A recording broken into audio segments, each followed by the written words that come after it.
The gun wasn't pointed at Coulter Vane. It was pointed at the woman standing between him and certain death. Blood soaked through his shirt, his vision blurred, but all he could see was Willa Hartley's unwavering stance, her children huddled behind her, and the man who claimed to own her past. This is the story of how a widow with nothing and a rancher with everything to lose built something the New Mexico dust couldn't bury.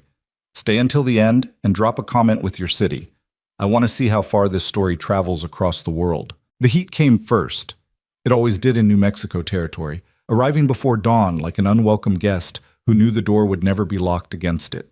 By the time the sun crested the Sangre de Cristo Mountains in the summer of 1889, the heat had already settled into the bones of the land, baking the red earth until it cracked into 1,000 small wounds. Coulter Vane stood on the porch of his ranch house, a structure that had weathered 23 winters and seemed determined to weather 23 more through sheer stubbornness. The wood had gone gray with age and sun, the paint, what little remained, peeling away like dried skin. But the house stood square and solid, its shadow falling across a yard packed hard as stone by years of boots and hooves.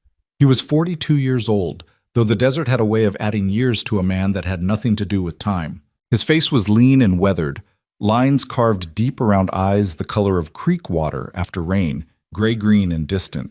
His hair, dark brown shot through with premature silver, needed cutting. His hands, calloused and scarred from decades of rope and leather and the 1,000 small violences of ranch work, held a cup of coffee that had gone cold an hour ago. He hadn't noticed.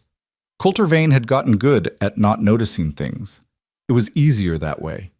Easier not to notice the silence that filled the house like something with weight and substance. Easier not to notice the empty chair at the kitchen table, the garden gone to weeds, the way dust settled on surfaces and stayed there because there was no one to care, no one to sweep it away, no reason to try. Sarah had been dead for 3 years. 3 years, 2 months, and 16 days if he was counting. He tried not to count, but the numbers accumulated anyway, piling up like the unpaid bills in the desk drawer, like the unread letters from his sister in Kansas City, like the meals he'd stopped bothering to cook because what was the point of cooking for one man who didn't taste anything anyway? The ranch ran itself, more or less. 40 head of cattle, a dozen horses, 200 acres of scrubland and canyon country that produced more rock than grass. He had 3 ranch hands, Miguel, who'd worked for Coulter's father, Tom, who was young and eager and asked too many questions, and Davies, who was old and silent and asked nothing at all. They kept the cattle alive, mended the fences, broke the horses that needed breaking. They didn't need Coulter for much except to sign their pay vouchers at the end of each month, which was fine. Coulter didn't need to be needed. He'd learned that lesson the hard way, learned it the night Sarah's fever broke wrong, and she'd slipped away while he held her hand and begged God for mercy that never came. Needing things, wanting things, it just gave the universe something to take from you. So he'd stopped needing, stopped wanting, stopped everything except the bare mechanics of survival. Wake up, drink coffee, check the stock, ride the property line, come home when the sun set, sleep if sleep came, and start again when the sun rose. Day after day after day, each one exactly like the last, until they blurred together into a single endless afternoon of dust and heat and silence. But the silence was getting harder to ignore. It pressed against him at night, thick and suffocating in the empty house. It followed him during the day, riding alongside him on the range, settling over his shoulders like a weight. He'd tried to outrun it, riding farther, working harder, staying away from the house until exhaustion made him stagger. But the silence was patient. It was always waiting when he came home. So when Miguel suggested, carefully, that maybe the boss should hire someone to cook and keep the house, Coulter had surprised himself by not refusing immediately. "You burning my meals, Miguel?" he'd asked, his voice rusty from disuse. Miguel had shifted his weight, his hat in his hands, choosing his words with care. Miguel was 63 and had known Coulter since Coulter was 10 years old, which meant he was one of the few people on Earth who could speak plainly without getting thrown off the property. "No, boss, but I'm thinking maybe you're tired of mine, and maybe—" He'd paused, then pushed forward. "Maybe the house needs someone in it besides ghosts." Coulter had wanted to be angry at that, wanted to feel something hot and sharp, that would justify walking away from the conversation. But he just felt tired. So tired his bones ached with it. "I'll think about it," he'd said, which was more than he'd offered anyone in 3 years. 2 days later, he rode into Socorro, the territorial town 15 miles south, and posted a notice on the board outside the general store. "Hiring, ranch cook, meals for one, room provided. Inquire at Vane Ranch, Black Mesa Road." He hadn't expected much response. The work was isolated, the pay modest, and most folks in Socorro knew enough about Coulter Vane to know he wasn't the easiest man to work for. Not cruel, not harsh, just absent. Like he was present in body, but had left some essential part of himself somewhere else. By sunset that same day, Coulter had returned to the ranch and was standing in the barn, checking a mare's shoes, when he heard the sound of wagon wheels on the drive. He straightened slowly, his back protesting the movement. They didn't get visitors. The ranch was too far from town, too isolated, and Coulter had made it clear through 3 years of refusals and silence that he wasn't interested in company, in charity casseroles, in well-meaning invitations to Sunday dinner. But someone was coming up the drive, the wagon wheels crunching on the gravel, raising a plume of dust that caught the last of the sunlight and turned it gold. Coulter walked out of the barn, squinting against the glare. The wagon was old, the wood sun-bleached and splitting. The horse pulling it was older, its head hanging low with exhaustion, and on the driver's seat sat a woman. She pulled the wagon to a stop in the yard and sat for a moment, not moving, just looking at the house and the barn and the hard-packed earth as if she were taking inventory, cataloging the place against some internal measure. Then she climbed down, moving with the careful precision of someone who was exhausted but determined not to show it. She was tall, nearly as tall as Coulter's chin, and lean in the way of people who'd missed more meals than they'd eaten. Her dress was dark blue calico, mended in a dozen places, the fabric worn thin at the elbows and hem. Her hair, dark brown and shot through with strands of premature gray, was pulled back in a braid that hung past her shoulders. Her face was angular, all sharp planes and shadows, with high cheekbones and a mouth set in a line that suggested she'd learned early to expect nothing and ask for less. But it was her eyes that caught him. They were gray, storm cloud gray, and they met his directly without flinching or looking away. There was no coyness in that gaze, no calculation, just a level, steady assessment that seemed to see right through him to the cracked foundation underneath. "Mr. Vane?" Her voice was low and clear, roughened slightly by dust and distance. "That's right." He stayed where he was, 15 feet away, his hands hanging loose at his sides. "I saw your notice, in Socorro." She gestured toward the wagon. "I'm here about the cook position." Coulter's gaze moved past her to the wagon, and he felt something inside him go still. There were children in the back, 3 of them. A girl, maybe 12, with the same dark hair as the woman, sitting straight-backed with her hands folded in her lap. A boy, perhaps 10, watching Coulter with eyes that were too old for his face. And a smaller boy, maybe 6, half hidden behind his older brother, peering out with a mixture of fear and curiosity. Coulter looked back at the woman. "You bring your family to a job interview?" "They're part of the arrangement, Mr. Vane." Her chin came up slightly, a small gesture of defiance. "I go where they go. If that's a problem, I'll thank you for your time and move on." There was pride in her voice, pride and desperation in equal measure. Coulter recognized both because he'd heard them in his own voice often enough in the years after his father died, and he'd been left with a failing ranch and no idea how to save it. "What's your name?" he asked. "Willa Hartley." "Mrs. Hartley?" It wasn't really a question. The children made the answer obvious. "Widow." She said it flatly, offering no explanation, no softening, just the fact, laid out plain. Something in Coulter's chest shifted slightly, like a stone settling in a wall. He knew about being a widow, knew about the weight of it, the way it changed how people looked at you, how they spoke to you, either with too much pity or too much distance, never just normal, never just right. "The position is for one person," he said, but his voice had lost some of its edge. "I understand that, Mr. Vane. I'm one person. I can cook, clean, mend, and manage a household. My children won't be a burden.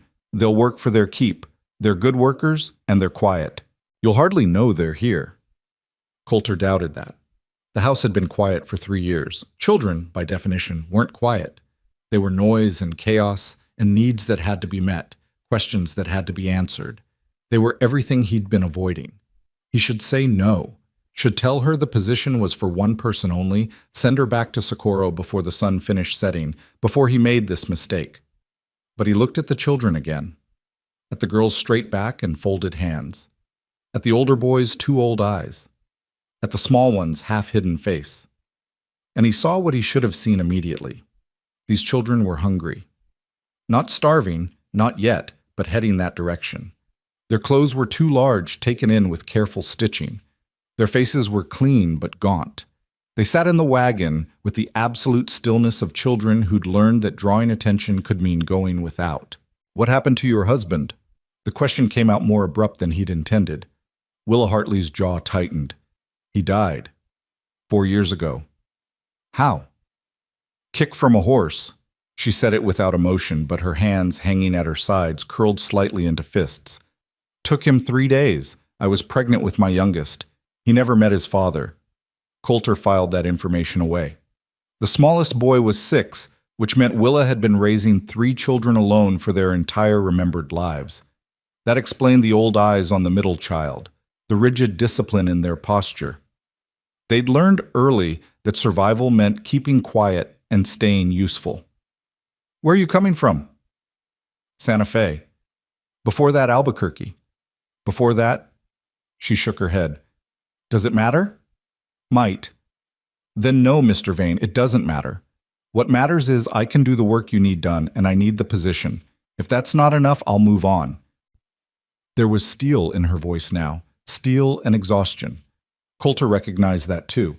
He'd heard it in his own voice the day he'd buried Sarah, the day he'd stood in the cemetery and told the well-meaning pastor that no, he didn't need prayers, he needed people to leave him the hell alone. This woman, Willa Hartley, needed work and shelter and a chance to keep her children fed. She wasn't asking for charity or pity. She was asking for fair trade, her labor for his money, and a roof over her family's heads. It was a business arrangement, nothing more. That's what Coulter told himself as he heard his own voice say, "Room's off the kitchen, used to be the housekeeper's quarters, back when my parents ran the place, hasn't been used in years. You'll need to clean it out." Willa Hartley went very still. "Are you offering me the position?" "I'm offering you a trial. 1 week. You cook, clean, keep the house. Your children stay out of the way. At the end of the week, if it's working, we'll talk terms." "What about payment?" $15 a month plus room and board for all 4 of you. It was low. Coulter knew it was low. But it was what he could afford, and from the way Willa's shoulders dropped slightly, releasing tension he hadn't realized she'd been holding, it was more than she'd expected. "That's acceptable," she said. "One more thing," Coulter's voice hardened slightly. "I keep to myself, Mrs. Hartley.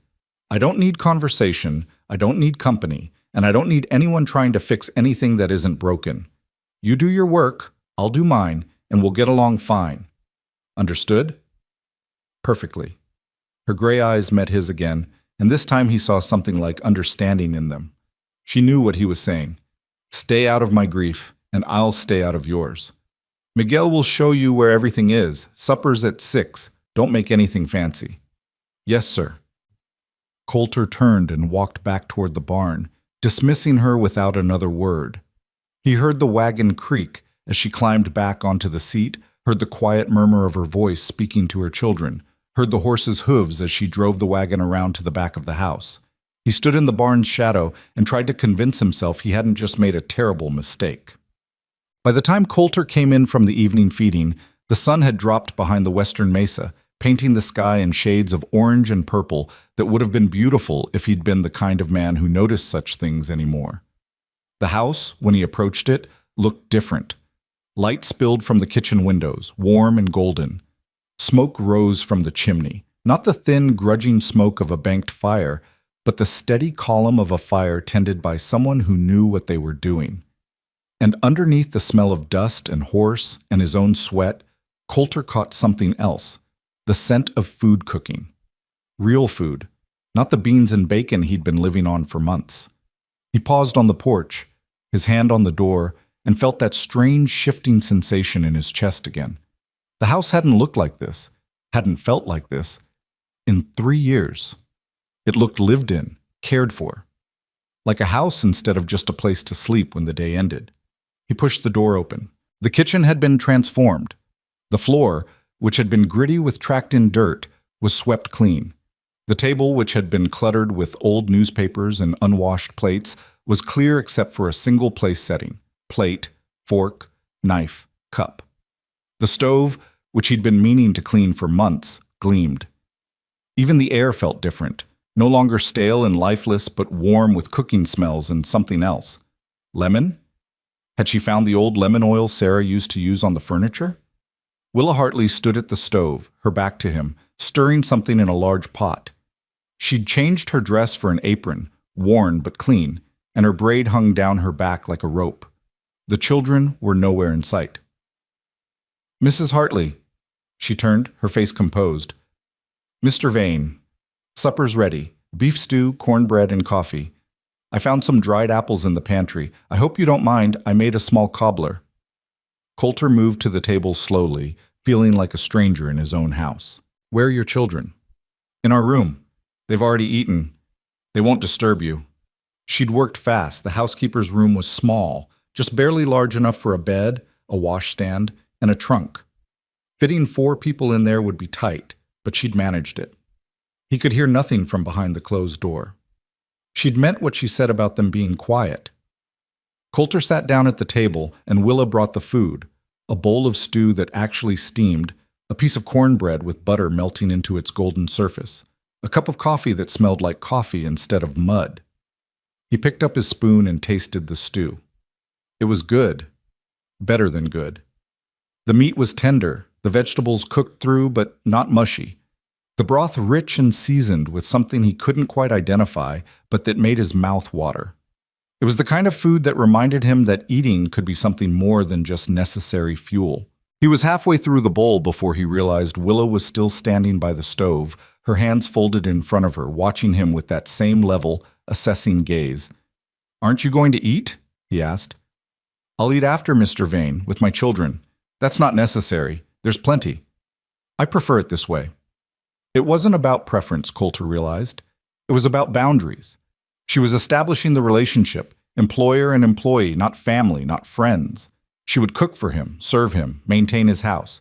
But she wouldn't sit at his table. She wouldn't pretend this was anything other than what it was: a business arrangement that allowed her to keep her children fed and him to avoid starving on his own bad cooking.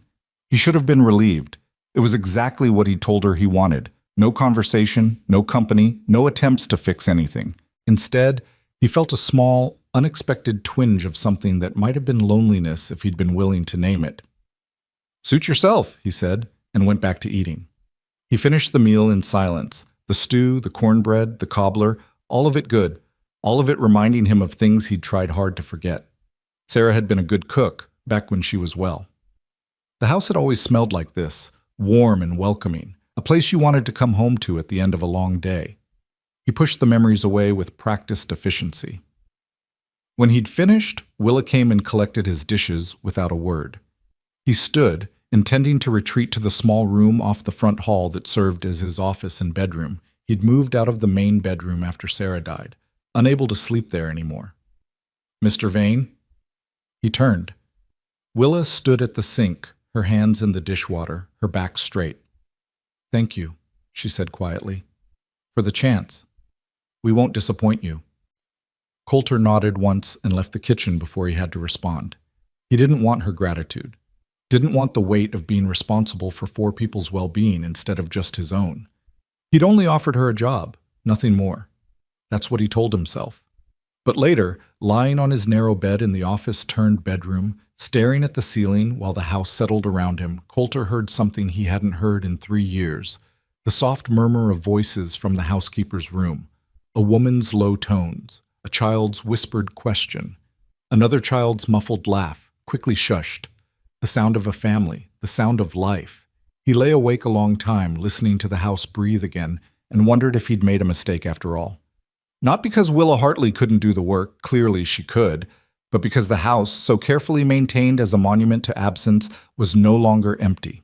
And Coulter Vane wasn't sure he knew how to live in a house that wasn't empty anymore. The first week passed in a kind of suspended routine. Coulter rose before dawn, as he always had, and found coffee already made, the kitchen warm, breakfast set out and covered to keep it hot. He ate alone while Willa and her children stayed in their room, as silent as ghosts. By the time he left for the day's work, they'd emerged. He could hear them moving through the house, Willa's voice giving quiet instructions, the children's footsteps light on the floorboards. He stayed away as much as possible. There was always work on a ranch, fences to mend, cattle to check, horses to exercise. He found reasons to ride to the far pastures, to check the water sources in the canyons, to inventory supplies in the line shack on the northern boundary. Anything to avoid the house and its new inhabitants.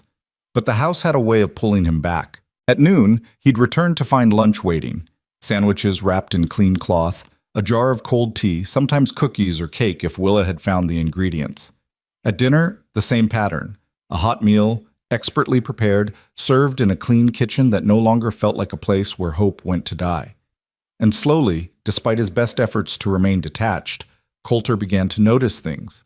He noticed how Willa moved, efficiently, economically, never wasting motion or energy.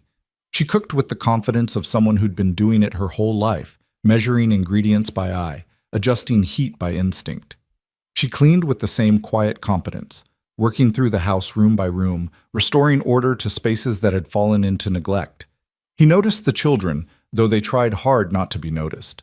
The girl, Lark, he'd learned her name from overhearing Willa, was 12 and already carried herself like someone much older. She helped her mother without being asked, anticipating needs, moving through the house like a shadow. She had her mother's gray eyes and the same careful way of watching the world, as if she were constantly calculating risks and planning escapes. The older boy, Silas, was 10 and had appointed himself the man of the family. He was too serious, too watchful, his thin shoulders carrying a weight that should never have been placed on them. Coulter caught him one morning carrying water from the well, the buckets too heavy for his frame, but refusing to put them down or ask for help. And the youngest, Boone, 6 years old and the only one who sometimes forgot to be invisible. He was curious about everything, his eyes wide as he explored the boundaries of their new home. But whenever Coulter appeared, the boy would freeze like a rabbit that had spotted a hawk, then flee back to his mother's side. They were good children, quiet, disciplined, hardworking, everything Willa had promised, and that bothered Coulter more than he wanted to admit. Children shouldn't be that quiet, that disciplined. They should be loud and messy and asking endless questions. They should be children, not small adults who'd learned that survival meant making themselves invisible. On the fourth day, Coulter came back from the north pasture earlier than usual. One of the mares had thrown a shoe, and he decided to deal with it at the barn rather than in the field. He approached the house quietly, not meaning to eavesdrop, but not announcing himself either. The kitchen window was open to catch the afternoon breeze, and voices drifted out. "Mama, there's eggs in the henhouse." That was Silas, his voice eager in a way Coulter had never heard. "6 of them. Can we keep them?" "Of course we can keep them, sweetheart. That's what hens are for." Willa's voice was warm, full of affection that she kept carefully hidden whenever Coulter was around. "Lark, can you help Silas collect them? Be gentle. We don't want to break any." "Yes, Mama." Lark's voice softer than her mother's, but with the same underlying strength. "What about me?" Boone's voice, high and plaintive. "I want to help." "You can help by setting the table for supper. Can you count to 4? "Yes. 1, 2, 3, 4. 3, Boone, 3. "Free," Willa laughed, a sound so unexpected that Coulter stopped moving entirely. It was a real laugh, unguarded and full of joy, the sound of a woman who loved her children and found pleasure in their presence despite everything life had thrown at them. It was the sound of someone who hadn't given up. Coulter stood frozen outside the window, listening to that laugh, and felt something crack inside him. Some piece of the armor he'd been wearing for 3 years, some carefully maintained distance, split down the middle.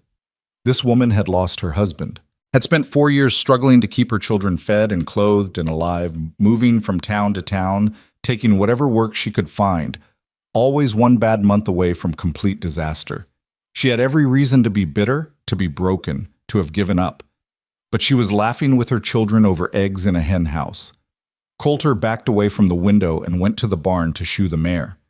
His hands shook slightly as he worked, and he told himself it was just fatigue, just the heat, just anything except what it actually was. The first crack in a wall he'd built very carefully to keep himself from feeling anything at all. That evening, when he came in for supper, Willa served him roasted chicken with herbs, fresh bread, and green beans that must have come from the garden she'd already started resurrecting. There were eggs, scrambled with cheese, on the side. "The hens are laying again," she said as she set the plate down. "I fixed the hole in the coop wall where the fox was getting in. We should have eggs regularly now." Coulter looked at the food, then at her. "You fixed the coop?" "Yes, sir. Silas helped. He's good with a hammer." "He's 10 years old." "Yes, sir. Old enough to learn." There was something in her voice, not quite challenge, but close, a reminder that her children weren't burdens, that they earned their keep, that she wouldn't accept his charity without giving fair value in return. "I would have fixed it," Coulter said. "I'm sure you would have, Mr. Vane, when you had time. But I had time today, so I took care of it." She went back to the stove, leaving him with his meal and his thoughts. Coulter ate slowly, tasting the chicken, perfectly roasted, the skin crispy and the meat tender, and wondered when he'd lost the ability to accept help. When he'd started seeing every kindness as an intrusion, every offer of assistance as pity in disguise. Probably around the same time he'd stopped tasting food, stopped noticing sunsets, stopped living in anything but the most technical sense of the word. "Mrs. Hartley?" She turned, her eyebrows raised slightly. "Yes, sir?" "The chicken is good, best I've had in years." Something shifted in her expression, not quite a smile, but a softening, a brief lowering of the careful guard she kept up around him. "Thank you, Mr. Vane. I'm glad you're pleased." After that, things shifted slightly between them. Not much. Coulter was still the employer and Willa still the employee, and they both maintained appropriate distance. But there was a small crack in the wall now, a tiny opening that let in just enough light to see by. On the 6th day, Coulter came in to find Lark sitting at the kitchen table, carefully mending one of his shirts. Her needle moved with practiced precision, her stitches small and even, the patch she was sewing over a torn elbow barely visible. She looked up when he entered, her eyes widening with alarm. "I'm sorry, Mr. Vane. Mama said it was all right to work in here while she's cooking, but if you'd prefer—" "It's fine," Coulter interrupted. He wasn't used to children being afraid of him. He wasn't a harsh man, wasn't cruel, just distant. But to a 12-year-old girl who'd learned that men could be dangerous, distance probably looked a lot like coldness. "That's my work shirt." "Yes, sir. Mama's washing the others. She said this one needed mending first." Coulter moved closer, looking at her work. The stitches were excellent, better than anything he could have done himself. "Where'd you learn to sew like that?" "Mama taught me. She used to work as a seamstress sometimes. Before—" Lark trailed off, her face shuddering closed. "Before what?" But Lark just shook her head and went back to her sewing, her shoulders hunching slightly, as if she expected to be punished for not answering. Coulter let it go. Whatever had happened to Willa Hartley before she arrived at his ranch, it had taught her children to be afraid of questions, to guard their past like it was something that could hurt them if revealed. He understood that. He'd been guarding his own past for 3 years now. "Thank you," he said quietly, "for mending the shirt." Lark looked up, surprise clear on her young face. "You're welcome, Mr. Vane." It was a small exchange, barely worth noting, but it was the first real conversation Coulter had had with any of the children, and as he walked away, he realized he'd actually enjoyed it. Lark was smart, careful, and skilled beyond her years. In another life, with different circumstances, she'd probably be in school, learning things beyond sewing and cooking and how to make herself invisible. That night, as Coulter sat in his office going over the ranch accounts, he heard music. It was faint, coming from the housekeeper's room, someone singing, their voice soft and low. Willa, he realized.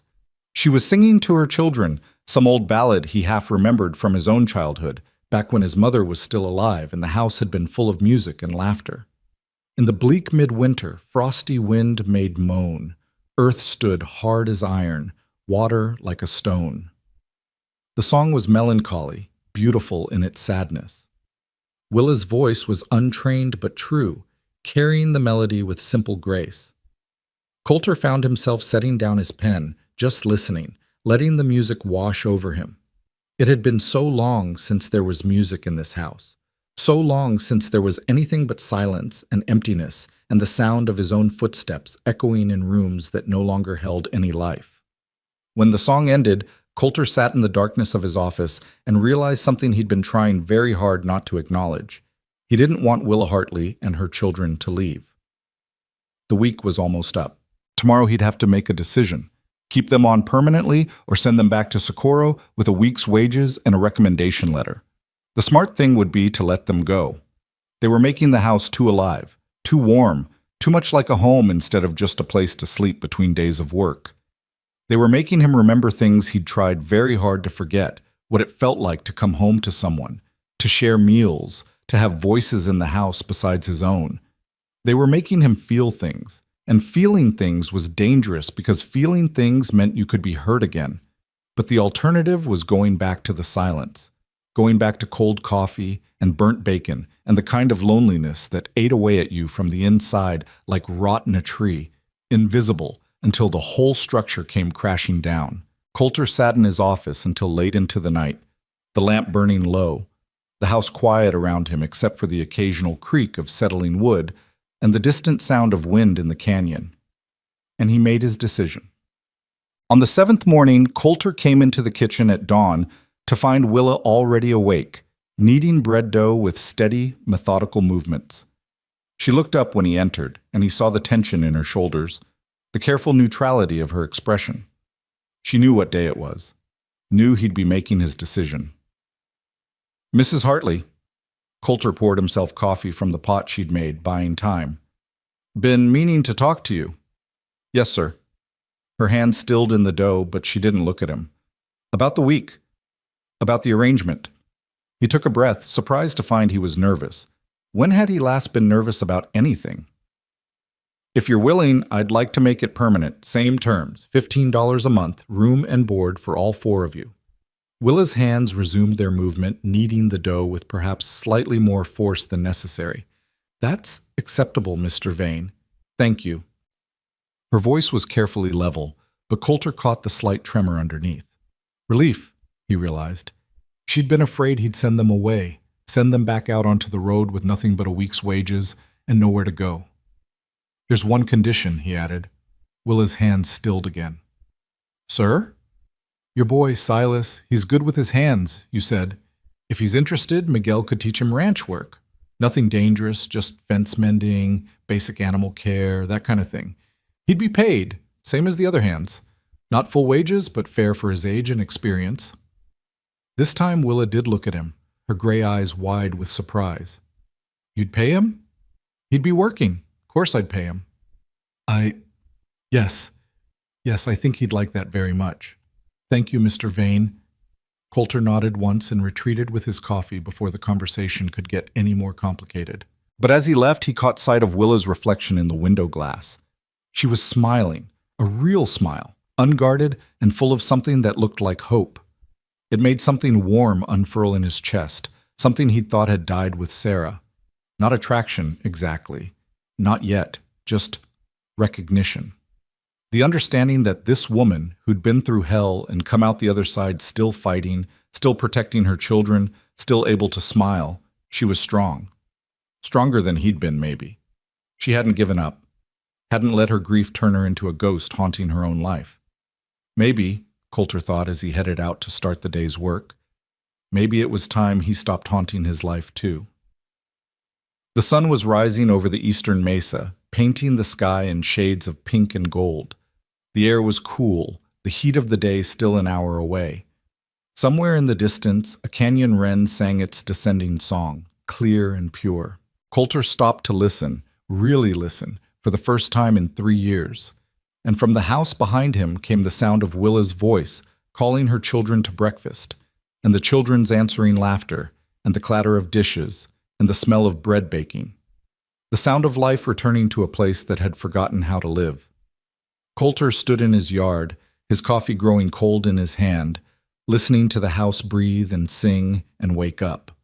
And he thought, Maybe this won't be so bad after all. Maybe this is exactly what the house needed.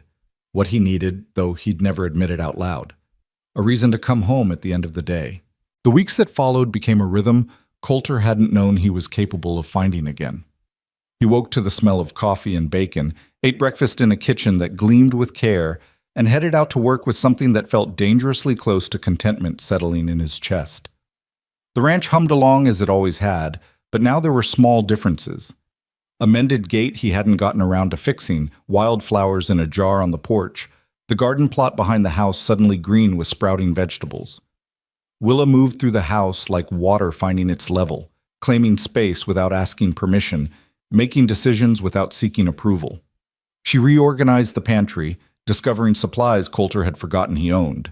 She patched the roof where it leaked in the corner of the front room. She convinced Miguel to help her repair the pump at the well, and suddenly there was water pressure again, enough for a proper bath instead of the cold wash Coulter had been making do with. The house was transforming around him, becoming something he barely recognized. But it wasn't just the physical changes that unsettled him. It was the way the place felt different, alive, inhabited. Like it had remembered it was supposed to be a home, and not just a structure to keep the rain off.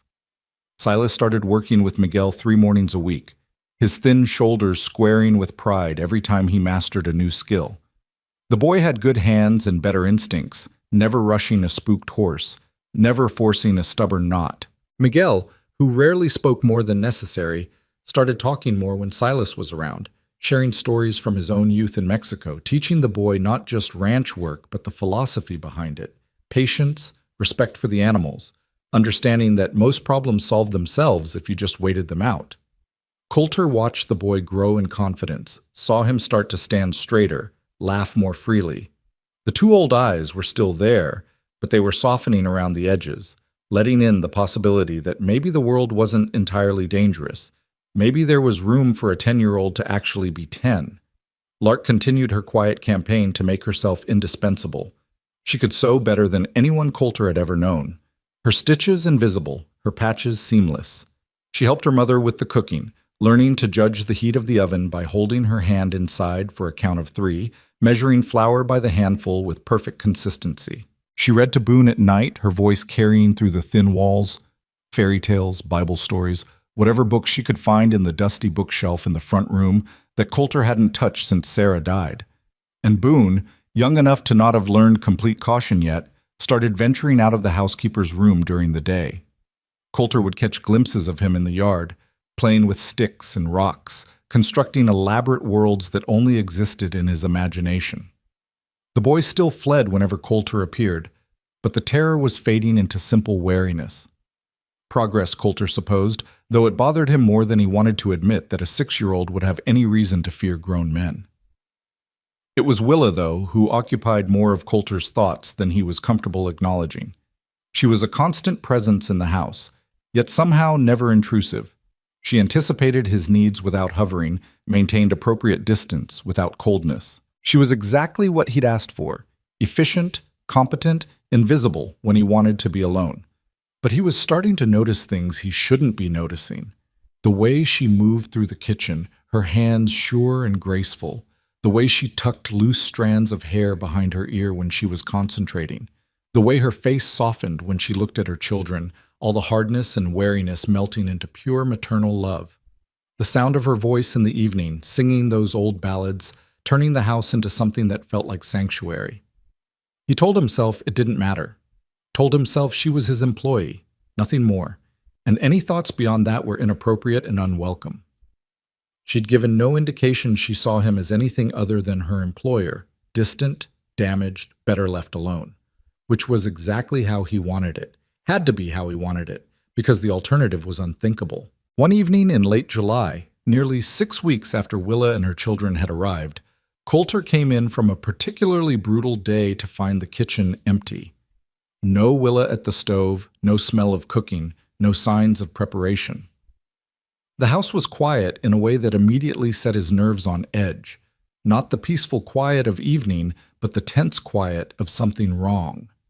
He moved through the house quickly, checking rooms. The housekeeper's room door was closed.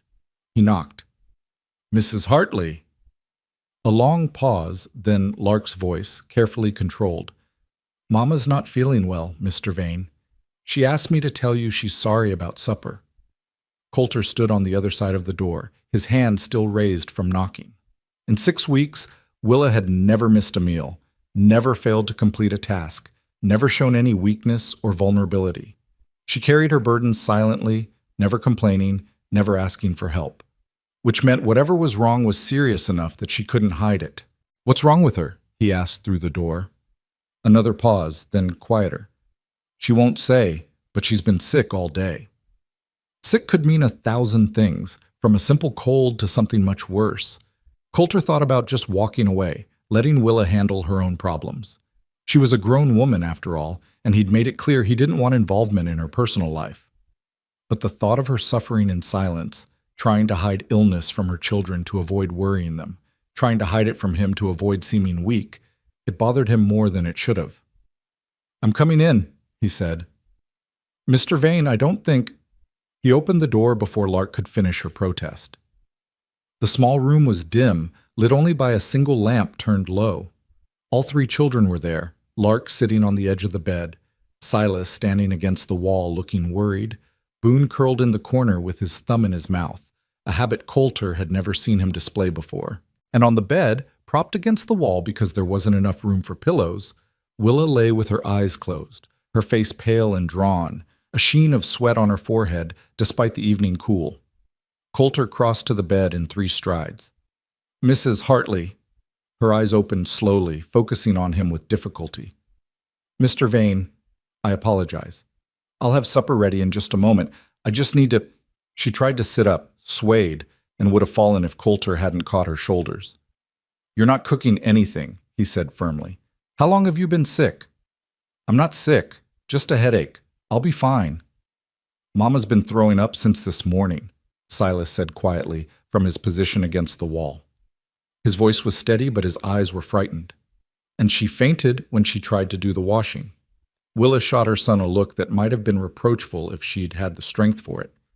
"Silas, I told you not to worry, Mr. Vane with—" "When did you last eat?" Coulter interrupted. She blinked at him, confused by the question. This morning.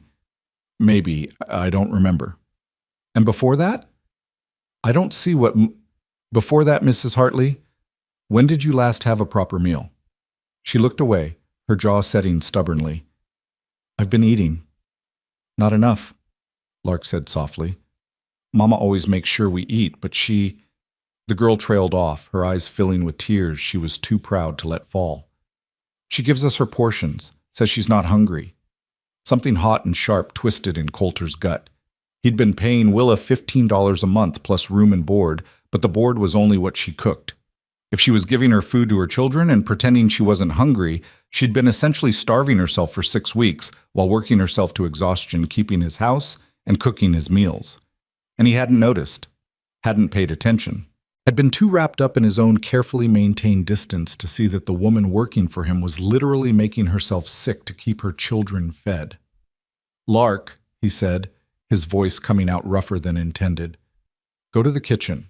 Make your mother some broth. There's beef bones in the cold box and vegetables. Not a full stew, just something light. Silas, go with her and help. Boone—" He looked at the small boy still curled in the corner. "Can you stay here and keep your mama company?"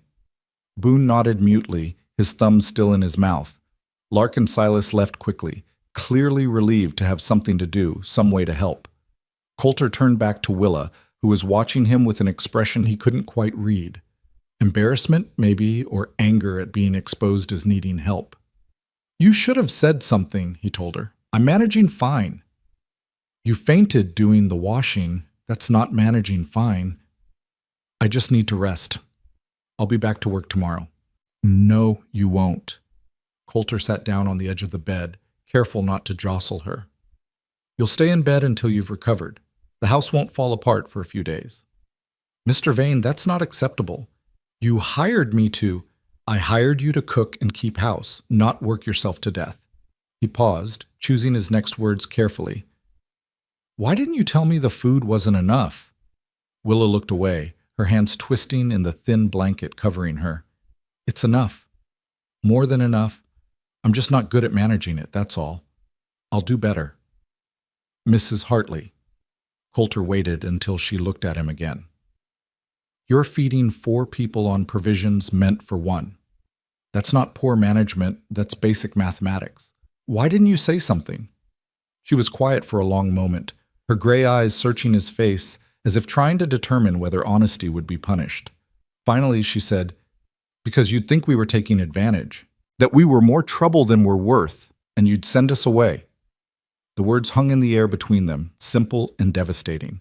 She'd been willing to starve herself rather than risk losing the first stable situation she'd found in 4 years, rather than risk her children going hungry, rather than appear to be anything other than the perfect, uncomplaining employee who caused no problems and required no special consideration. Coulter felt something shift inside him, some last wall of intentional indifference crumbling under the weight of recognition. He knew what it was like to be that afraid of losing something, that desperate to maintain control even as everything fell apart around you.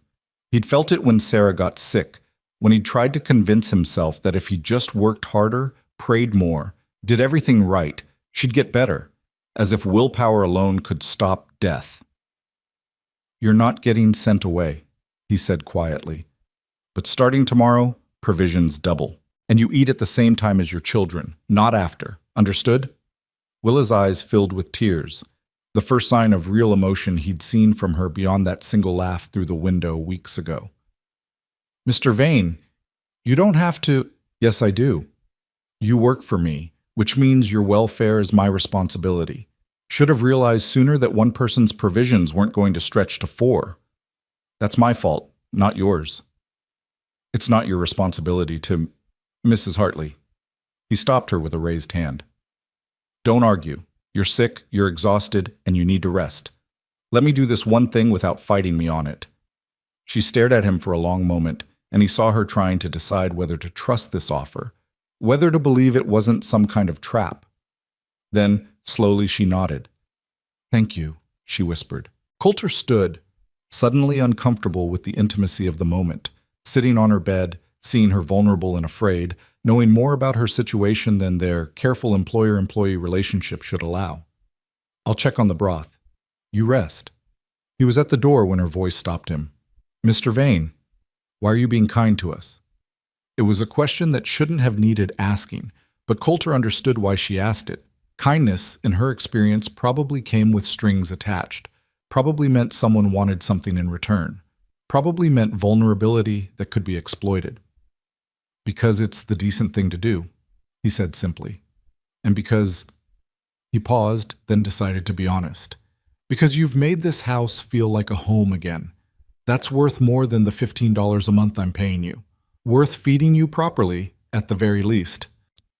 He left before she could respond, before the moment could stretch into something even more complicated.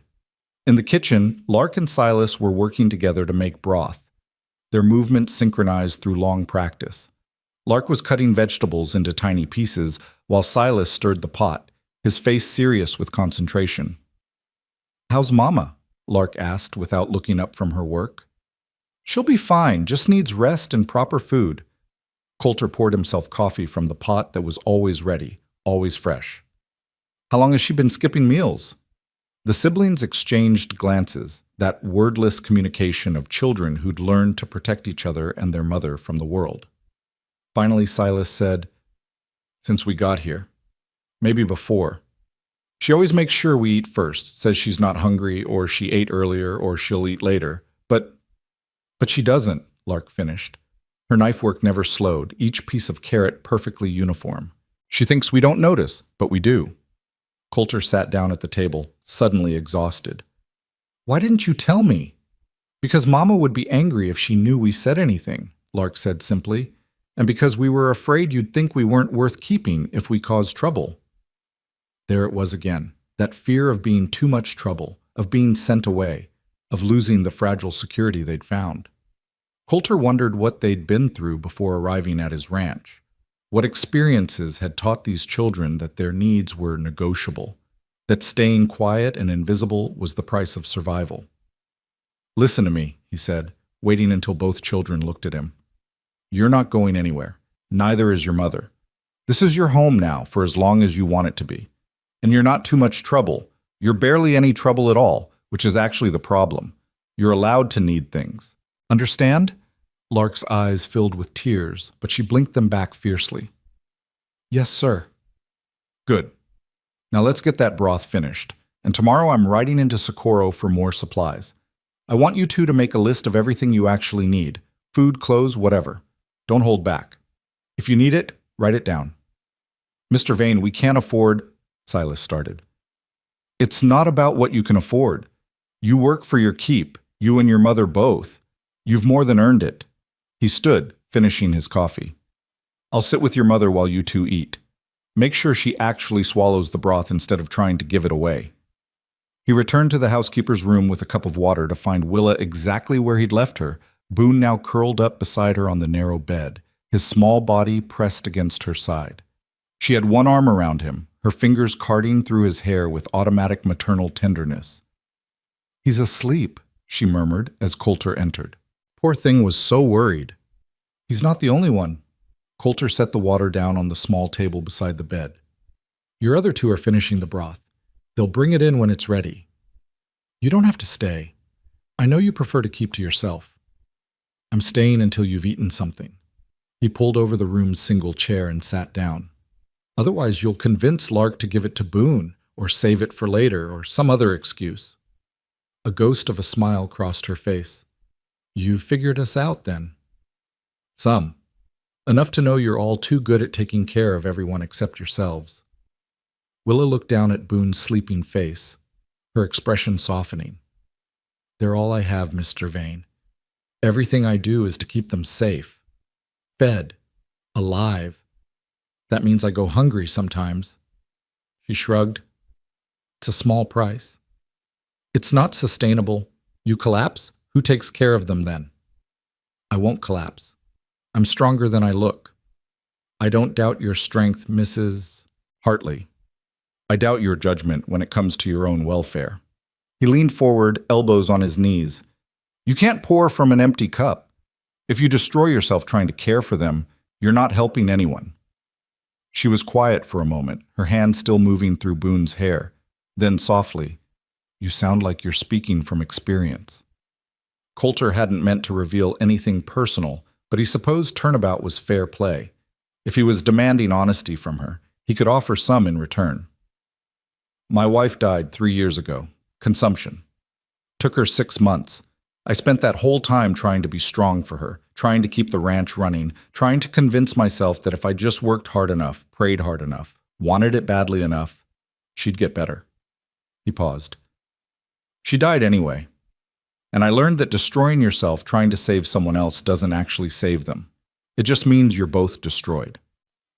Willa's gray eyes were luminous in the lamplight. I'm sorry. About your wife. Sarah. Her name was Sarah. Sarah, Willa repeated softly. That's a beautiful name. They sat in silence for a moment, two people who'd both learned the hard way that love couldn't protect against loss, that wanting something desperately didn't make it happen, that sometimes the world took things from you and didn't care how much it hurt. What was she like? Willa asked. Coulter considered not answering. He hadn't talked about Sarah to anyone since the funeral, hadn't allowed himself to remember her beyond the basic fact of her absence. But something about this moment, the dim lamplight, the sleeping child, the honest exhaustion in Willa's eyes, made him want to answer. Kind, he said finally. She was kind in a way that most people aren't, saw the best in everyone even when there wasn't much best to see. She could make friends with a rattlesnake if she had a mind to. He smiled slightly at the memory. Used to drive me crazy, the way she'd invite every drifter and traveling preacher to dinner. I'd come in from the range to find half the town in my kitchen, and Sarah laughing in the middle of it all like she'd planned a party instead of just offering hospitality to whoever needed it. You miss her, Willa said. It wasn't a question. Every day, but... He hesitated, then pushed forward. These past weeks, with you and your children here, it's been easier. The house doesn't feel as empty. The silence doesn't weigh as much. So thank you for that. Willa looked like she wanted to say something, but before she could, Lark appeared in the doorway with a bowl of steaming broth, Silas right behind her carrying a spoon and napkin. "It's ready, Mama," Lark said softly. Coulter stood. "I'll let you eat in peace, but I'll be checking later to make sure that bowl's empty." "Yes, sir," Willa said, and there was something in her voice, warmth, maybe, or gratitude, or the beginning of trust. He left her with her children and went out to the porch, breathing in the night air, trying to process the unexpected intimacy of the last hour. He'd revealed more about himself in that conversation than he had to anyone in 3 years. And instead of feeling exposed or vulnerable, he just felt lighter, like some pressure he hadn't known he was carrying had released slightly. The stars were coming out, brilliant against the darkening sky. A coyote called from the canyon, lonely and wild.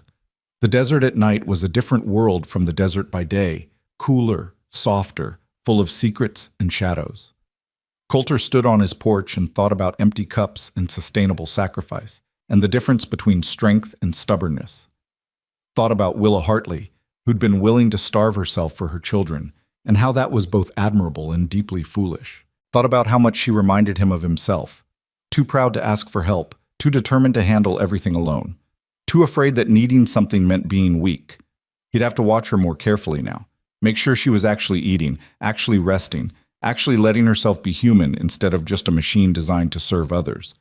It would mean paying more attention, being more involved, crossing some of the careful boundaries he'd established. It would mean caring, which he'd been trying very hard not to do.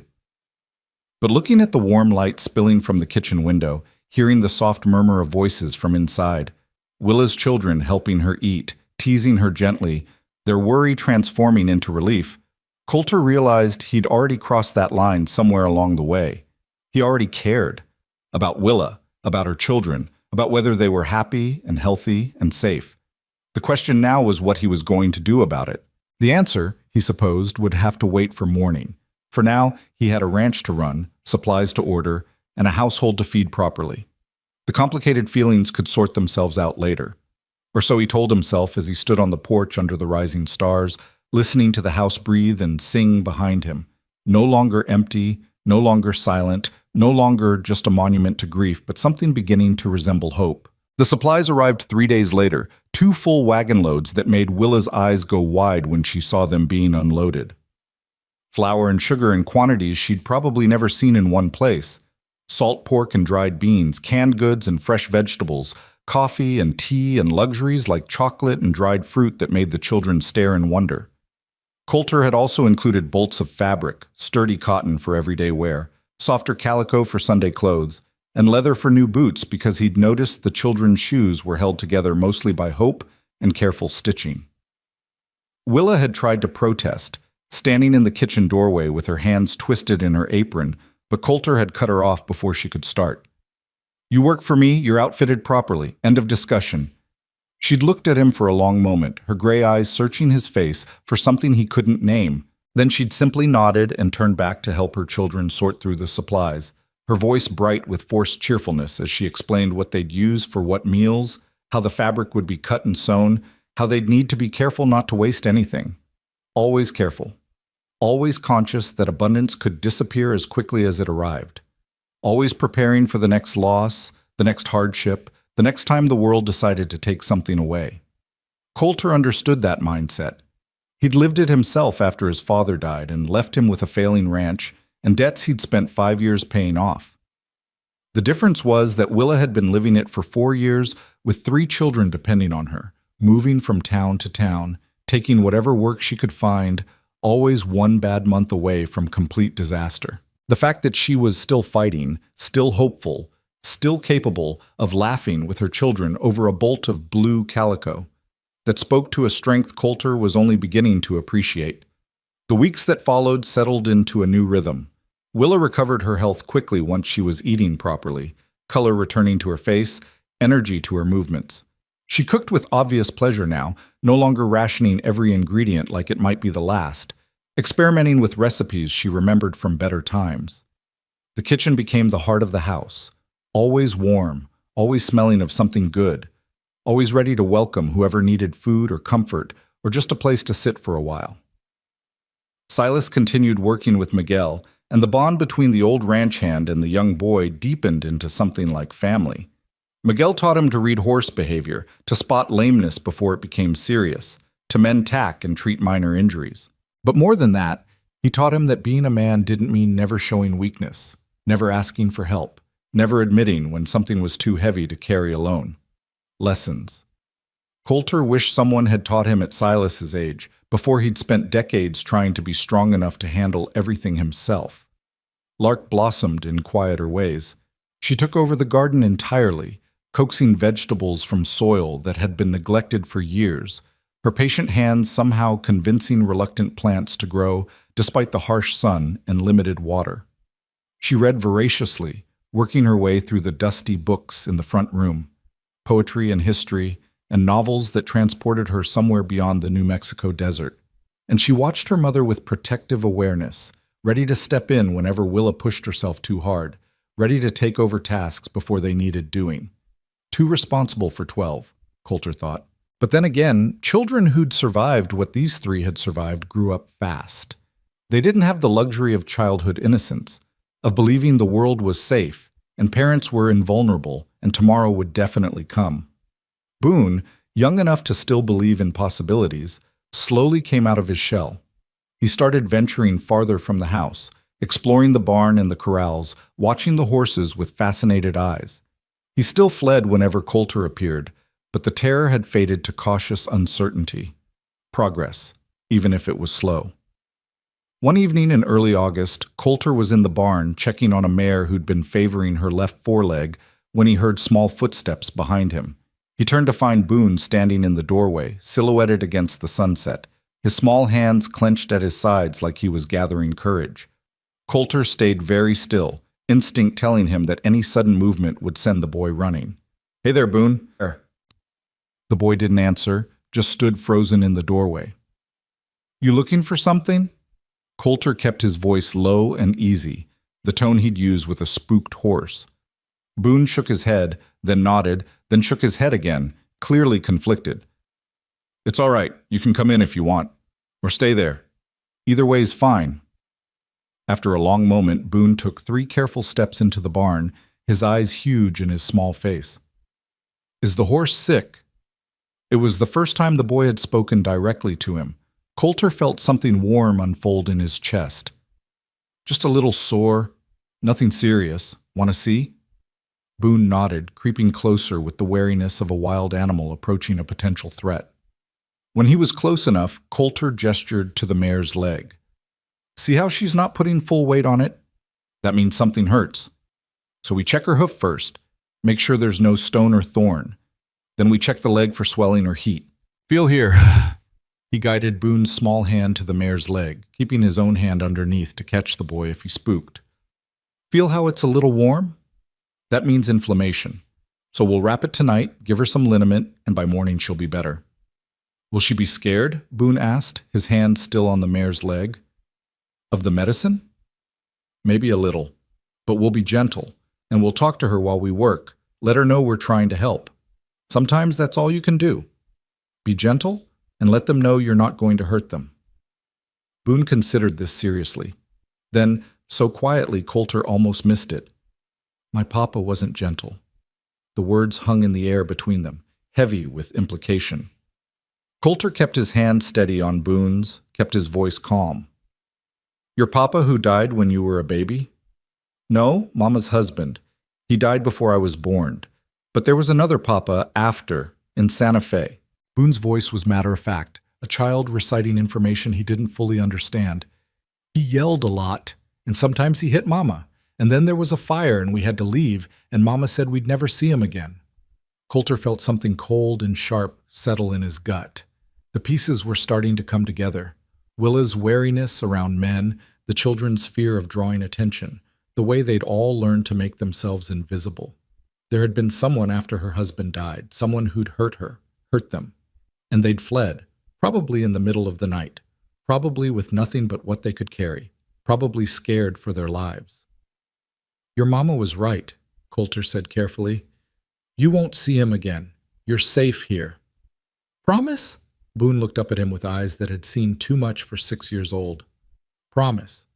Nobody's going to hurt you or your mama or your brother and sister. Not while you're on this ranch. Boone studied his face for a long moment, measuring the truth of that statement with the instincts of a child who'd learned early that adults didn't always keep their promises. Then, apparently satisfied, he nodded and turned his attention back to the mare.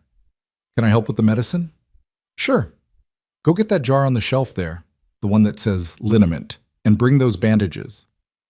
They worked together in the dimming light, Coulter showing Boone how to apply the liniment with gentle circular motions, how to wrap the bandage snug but not too tight, how to talk to the mare in low, soothing tones so she knew they meant no harm.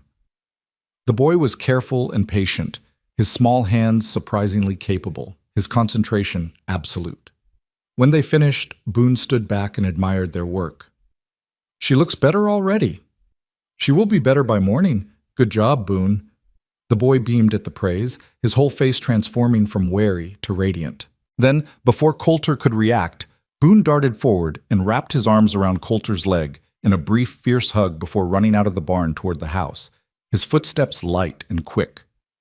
Coulter stood frozen, staring after him, something painful and sweet expanding in his chest. It was such a simple thing, a child's hug, spontaneous and trusting. But it meant Boone had decided he was safe, that he could be trusted, that he was someone worth hugging instead of someone to fear. When had Coulter last been trusted like that?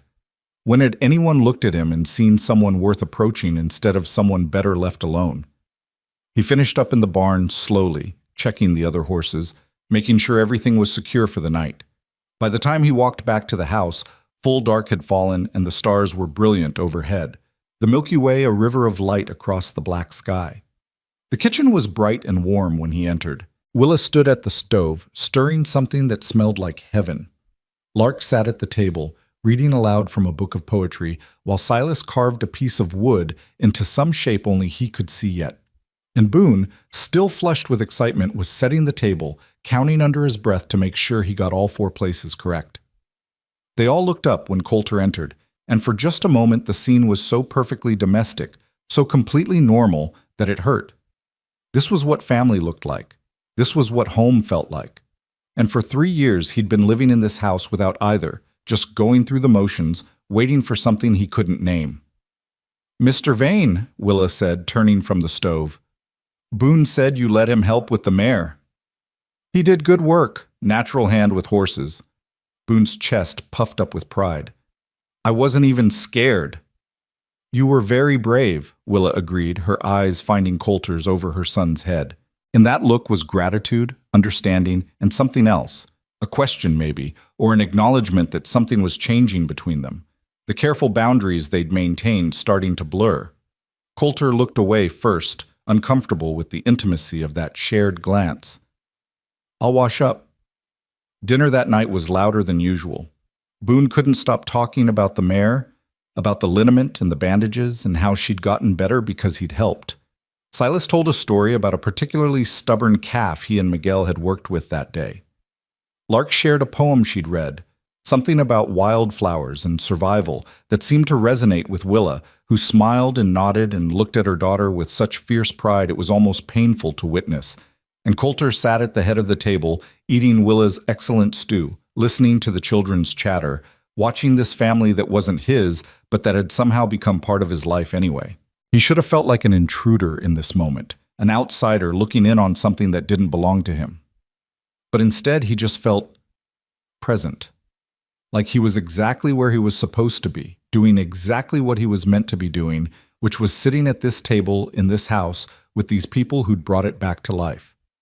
After dinner, Coulter retreated to his office, as he always did, leaving Willa and the children to their evening routine. He tried to focus on the account books, on the plans for fall roundup, on the 1,000 details that kept a ranch running, but he couldn't concentrate.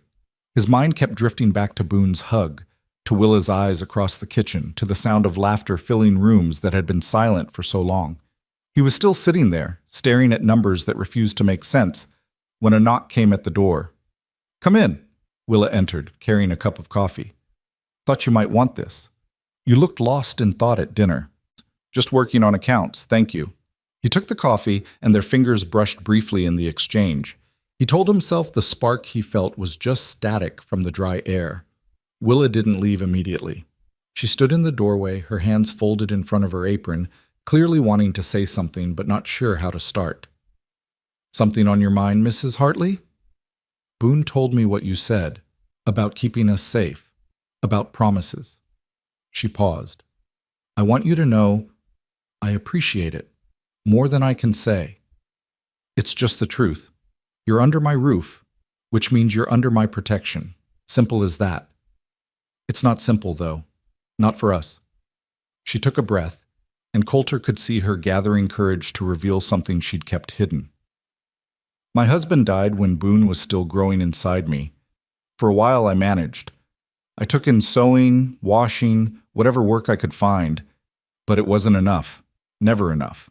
And then I met a man in Santa Fe who seemed kind, who said he'd help, who promised he'd take care of us. The one Boone mentioned, the one who hit you." Willa's jaw tightened. "He was charming at first, sweet, said all the right things, but after a few months, when he was sure I depended on him, he changed. Started drinking, started gambling, started coming home angry and looking for someone to blame." She touched her arm unconsciously, and Coulter wondered what scars were hidden under her sleeves. "I tried to leave several times, but he always found us, said I owed him, that I'd let him on, that I was his property now." "You're not property. You never were." "I know that now, but back then, I was just trying to survive, trying to keep my children safe. And then one night he came home drunk and violent, and there was a fight, and a lamp got knocked over." Her voice dropped to barely above a whisper. "The whole place went up, saloon above, boarding rooms below. We got out, but others didn't, and people said I'd started it, that I was a scarlet woman who'd seduced a good man and then burned his business down when he tried to make me honest." "That's not what happened." "No. But truth doesn't matter when people want to believe the worst." She looked at him directly, her gray eyes fierce. "So I took my children and we ran. Came here to New Mexico territory, where nobody knew us, where we could start fresh. And then I saw your notice, and I thought maybe, just maybe, this could be the place where we finally stopped running." Coulter set down his coffee cup carefully. "You're done running. This is your home now, for as long as you want it. Nobody's going to take that from you." "You say that now, but if people in Socorro find out about Santa Fe, about the fire, about the things people said, then they can mind their own damn business." His voice came out harder than intended. "You're not responsible for what some violent drunk did. You're not responsible for what some gossiping fools said about it. And anyone who has a problem with you having work and shelter will have to go through me first." Willa's eyes filled with tears, but she blinked them back fiercely. "Why? Why do you care what happens to us?" It was the same question she'd asked weeks ago when he'd sat beside her bed and promised to feed her properly. And Coulter still didn't have a good answer, or at least not one he was ready to speak aloud. Because caring about her children, meant opening himself up to the possibility of loss again, meant investing in something that could be taken away, meant feeling things he'd sworn he was done feeling. But sitting here in his office, looking at this woman who'd survived things that would have broken most people, who'd kept her children safe and whole despite impossible odds, who'd walked into his life and transformed his house from a tomb into a home, he couldn't lie to her. Couldn't pretend he didn't care when it was becoming increasingly obvious that he did. "Because you remind me that strength isn't about never falling down," he said finally. "It's about getting back up. And you've gotten back up more times than anyone should have to. That deserves respect, deserves support, deserves someone in your corner instead of always fighting alone." Willa stood very still, processing his words. Then, quietly, "Thank you for seeing me, for seeing us, for giving us a chance when you didn't have to. You've more than earned it." She nodded once, then turned to leave. But at the doorway she paused and looked back. "Mr. Vane? Sarah was lucky to have you. I hope she knew that." Before he could respond, she was gone, leaving him alone with his cold coffee and the echo of her words. Sarah had known. At least, he hoped she had. He'd tried to be a good husband, tried to give her everything she needed, tried to make her happy. But in the end, none of it had mattered. Love hadn't been enough to save her, and all his trying had just meant he'd watched helplessly while she slipped away. He didn't want to feel that helpless again. Didn't want to care about someone so much that losing them would destroy him. But looking at the doorway where Willa had stood, remembering the way her voice had cracked when she thanked him, the way her eyes had shone with unshed tears, he realized it might already be too late. He already cared, already felt protective, possessive even, of this family that had arrived on his doorstep with nothing and had somehow given him back something he'd thought was lost forever. The ability to feel, to hope, to imagine a future that included something more than just endless days of empty routine. It was terrifying and exhilarating in equal measure, and Coulter didn't know what to do with any of it except sit in his office and try not to think about how Willa's eyes had looked in the lamplight, how her voice had sounded when she'd called Sarah lucky, how much he wanted to promise her things he had no business promising. The next morning dawned clear and hot, promising another scorching August day. Coulter rose early and headed out to check the north pasture fence line, something he'd been putting off for weeks. It was hard work, hot and tedious, requiring miles of riding and careful examination of every post and wire. But it needed doing, and it would keep him away from the house, from Willa, from the complicated feelings he was trying very hard not to examine too closely. He'd made it about 6 miles out, deep in canyon country where the land folded into shadows and secrets, when he heard the sound that made every rancher's blood run cold. Distant gunfire. 3 shots in quick succession, then a pause, then 2 more. Could be hunters. Could be someone dealing with a rattlesnake or injured animal. Could be nothing at all. But the shots had come from the direction of the ranch, and Coulter was already wheeling his horse around, already kicking into a gallop, already running through possibilities in his mind and not liking any of them. The ride back seemed to take forever, his horse's hooves pounding the hard earth, the sun beating down mercilessly. More shots echoed across the canyon. Pistol fire, definitely, not a rifle. Someone shooting at something moving, missing more than hitting. Coulter crested the ridge above the ranch and saw the scene below, and his heart stopped. 3 men on horses in the yard, circling like wolves. Miguel was down, lying too still near the corral fence. Tom and Davies were nowhere in sight, either fled or dead. And standing in the doorway of the house, blocking the entrance with her body, was Willa Hartley. She held a rifle, Coulter's old Winchester that he kept above the kitchen door, and she was pointing it directly at the closest rider. Behind her, Coulter could see the shapes of her children, huddled together in the doorway she was defending. The rider was laughing, his pistol hanging loose in his hand, clearly not taking the threat seriously. Why would he? She was just a woman, probably didn't even know how to use that rifle, probably would faint at the first sign of real violence. He didn't know Willa Hartley. Coulter was already moving, already pulling his own rifle from its saddle scabbard, already calculating angles and distances, and the best way to end this without anyone else getting hurt. He was still too far away for an accurate shot, especially from horseback. He needed to get closer. One of the riders noticed him coming, shouted a warning.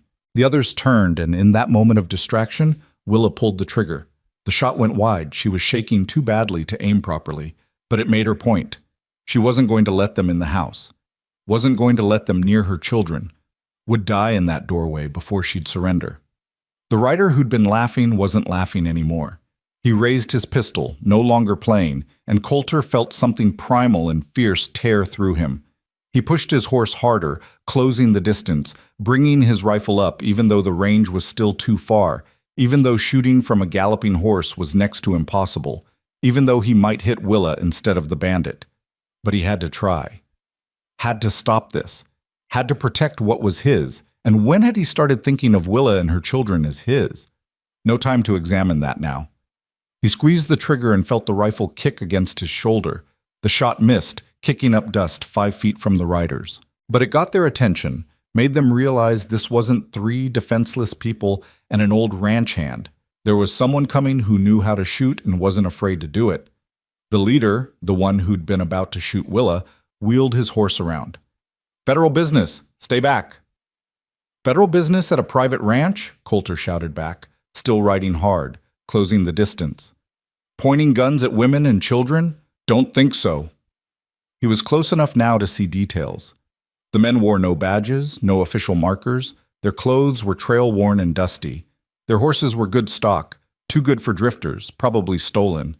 And their eyes, even from this distance, Coulter could see the calculation in their eyes, weighing whether this fight was worth continuing. Coulter reined his horse to a stop 30 yards from them, his rifle still raised, pointed at the leader's chest. At this range, he wouldn't miss. "You've got 3 seconds to ride out. Otherwise, we're going to have a conversation about how federal agents usually don't shoot at unarmed civilians." "The woman shot first. The woman defended her home. Big difference." Coulter's voice was cold, flat. The voice of a man who'd seen violence before and wasn't afraid of seeing it again. 1, 2. He never got to 3. The leader cursed viciously, wheeled his horse around, and spurred toward the canyon trail. His companions followed, still shooting back wildly, their bullets going wide and high, more noise than threat. Coulter waited until they disappeared into the canyon shadows before he finally lowered his rifle and dismounted. His hands, he noticed distantly, were shaking. Not from fear. He'd gone past fear about the time he'd seen that pistol aimed at Willa. From adrenaline, from fury, from the realization of how close he'd come to losing something he hadn't realized he couldn't lose. "Miguel!" He ran to the old ranch hand first, dropped to his knees beside him. Blood spread across Miguel's shoulder, dark and wet, but he was breathing, conscious, trying to sit up. "Easy, old friend. Let me see." Coulter examined the wound quickly. Through and through, missed anything vital, but Miguel had lost blood and would need proper doctoring. "Willa, get bandages and whiskey." But Willa was already there, her children behind her, Lark holding the medical supplies they kept in the kitchen. Her face was pale but composed, her hands steady now that the immediate danger had passed. She knelt beside Miguel and started cleaning the wound with practiced efficiency, her movements sure despite the blood. "You've done this before," Coulter observed. "Too many times." She didn't look up from her work. "Silas, get me clean cloth. Lark, boil water. Boone, stay back and don't look." But Boone was already looking, his small face white with shock, but his eyes dry. He'd seen violence before too, Coulter realized. They all had. This family had been through more than any family should have to endure. Miguel groaned as Willa packed the wound. "Sorry, boss, they came out of nowhere. Said they were looking for someone. Started asking questions about the woman and kids. I told them to leave, and they shot me." "Looking for someone?" Coulter's blood ran cold. "What did they ask?" "Asked if we had a woman here, dark hair, 3 kids. Said she was wanted for arson and theft in Santa Fe. Said they were bounty hunters hired to bring her back." Willa's hands stilled in their work. Coulter looked at her and saw all the color drain from her face. Saw her mouth open in shock and denial, saw 3 years of running and hiding and fear come crashing back in a single moment. "That's not true," she whispered. The fire was an accident. I didn't steal anything." "I know." Coulter said it firmly, leaving no room for doubt. "I know, Willa. But someone's convinced themselves otherwise, or someone's been paid to believe otherwise. The man from Santa Fe, he must have..." She broke off, horror dawning in her eyes. "He's coming for us. He found us." "Then we'll deal with him when he gets here." "You don't understand. He won't stop. He'll kill you, kill Miguel, burn the whole ranch down if that's what it takes. He's done it before." "I can't..." She stood abruptly, swaying slightly. "I have to leave. I have to take the children and go before he..." "You're not going anywhere." Coulter stood too, catching her shoulders before she could bolt. "You're safe here. I promised you that." "You can't promise that. You don't know what he's capable of." "Then tell me. Tell me everything, right now, so I know what we're dealing with." Willa looked at him with wide, terrified eyes. And in that moment, Coulter saw the full weight of what she'd been carrying. Not just the fear of being found, but the knowledge of what would happen when she was. The certainty that anyone who tried to help her would be hurt, that violence followed her like a shadow, that caring about her was dangerous. "His name is Evan Cross," she said finally, her voice barely above a whisper. "He owned the saloon in Santa Fe. And he didn't just hit me, he killed a man who tried to help me leave, shot him in the street, and claimed self-defense. No one questioned it because Evan had money, had influence. And when I finally got away, when the fire happened and gave me the chance to run, he swore he'd find me, swore he'd make me pay. And now he has." Coulter processed this information, his mind already working through options, strategies, defenses. 3 men had come today, and he'd driven them off. But they'd be back, probably with reinforcements. And if this Evan Cross was as dangerous as Willis said, as determined, they'd need to be ready. "All right," he said calmly. "Here's what we're going to do. Miguel needs a doctor. Silas, ride into Socorro and fetch Doc Morrison. Tell him it's urgent. Tom and Davies are probably hiding in the line shack. Someone needs to bring them back, make sure they're all right. And we need to send word to the sheriff, let him know we've got bounty hunters making false claims and shooting ranch hands." "The sheriff won't help," Willis said bitterly. "I'm just a woman with a bad reputation. Evan's word against mine." "Maybe. But he's also a man who shot my ranch hand on my property. That's attempted murder, last I checked. And those men who came here, they threatened my household, fired weapons at civilians. That's assault at minimum." He looked at her directly. "You're not alone in this anymore, Willa. You've got me. Got this ranch. Got the law on your side, whether that's worth anything or not." "Why?" Her voice cracked. "Why would you risk everything for us? We're nothing to you, just hired help." Coulter knew he should agree, should maintain the fiction that this was purely a business arrangement, that his protection extended only as far as his legal obligation as her employer. But standing here in his yard with Miguel bleeding and Willa terrified and 3 children watching with wide, frightened eyes, he couldn't lie. Couldn't pretend he didn't feel what he felt. Couldn't deny what had become increasingly obvious over the past weeks. "You're not nothing," he said simply. "You're—" He stopped. Not sure how to finish that sentence. Not sure what they were to him exactly, except that they mattered. They mattered more than his comfortable isolation, more than his carefully maintained grief, more than his determination never to care about anything again. They mattered enough that he'd ride toward gunfire without hesitation, enough that he'd stand between them and danger without thinking twice, enough that the thought of losing them made his chest tight and his hands shake and his mind go to dark, violent places he'd thought he'd left behind years ago. "Your family," he finished finally, surprising himself with the truth of it. "Maybe not by blood, but family all the same. And I protect what's mine." Willa stared at him for a long moment, tears streaming down her face now, all her careful control finally breaking. Then she stepped forward and pressed her forehead against his chest, her shoulders shaking with silent sobs. Coulter wrapped his arms around her carefully, feeling how fragile she was beneath the strength, how much she'd been holding together through sheer force of will. "I'm scared," she whispered against his shirt. "I'm so scared."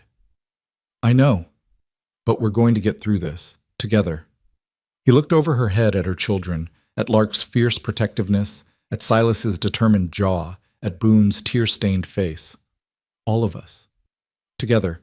And standing there in the dust of his ranch yard, with blood on the ground and danger coming, and Willa Hartley crying against his chest, Coulter Vane realized that somewhere along the way he'd stopped just surviving and started living again, started caring again, started believing that maybe, just maybe, the future held something worth fighting for. Even if that fight was coming, whether he was ready for it or not. Silas rode hard for Socorro, his horse's hooves thundering against the packed earth, dust rising in plumes behind him. The boy had insisted on going himself, had looked at Coulter with eyes that belonged on someone much older and said, "I can do it. I'm fast and Doc Morrison knows me from church." There had been no arguing with that determination, that need to be useful in a crisis, to protect his family the only way he could.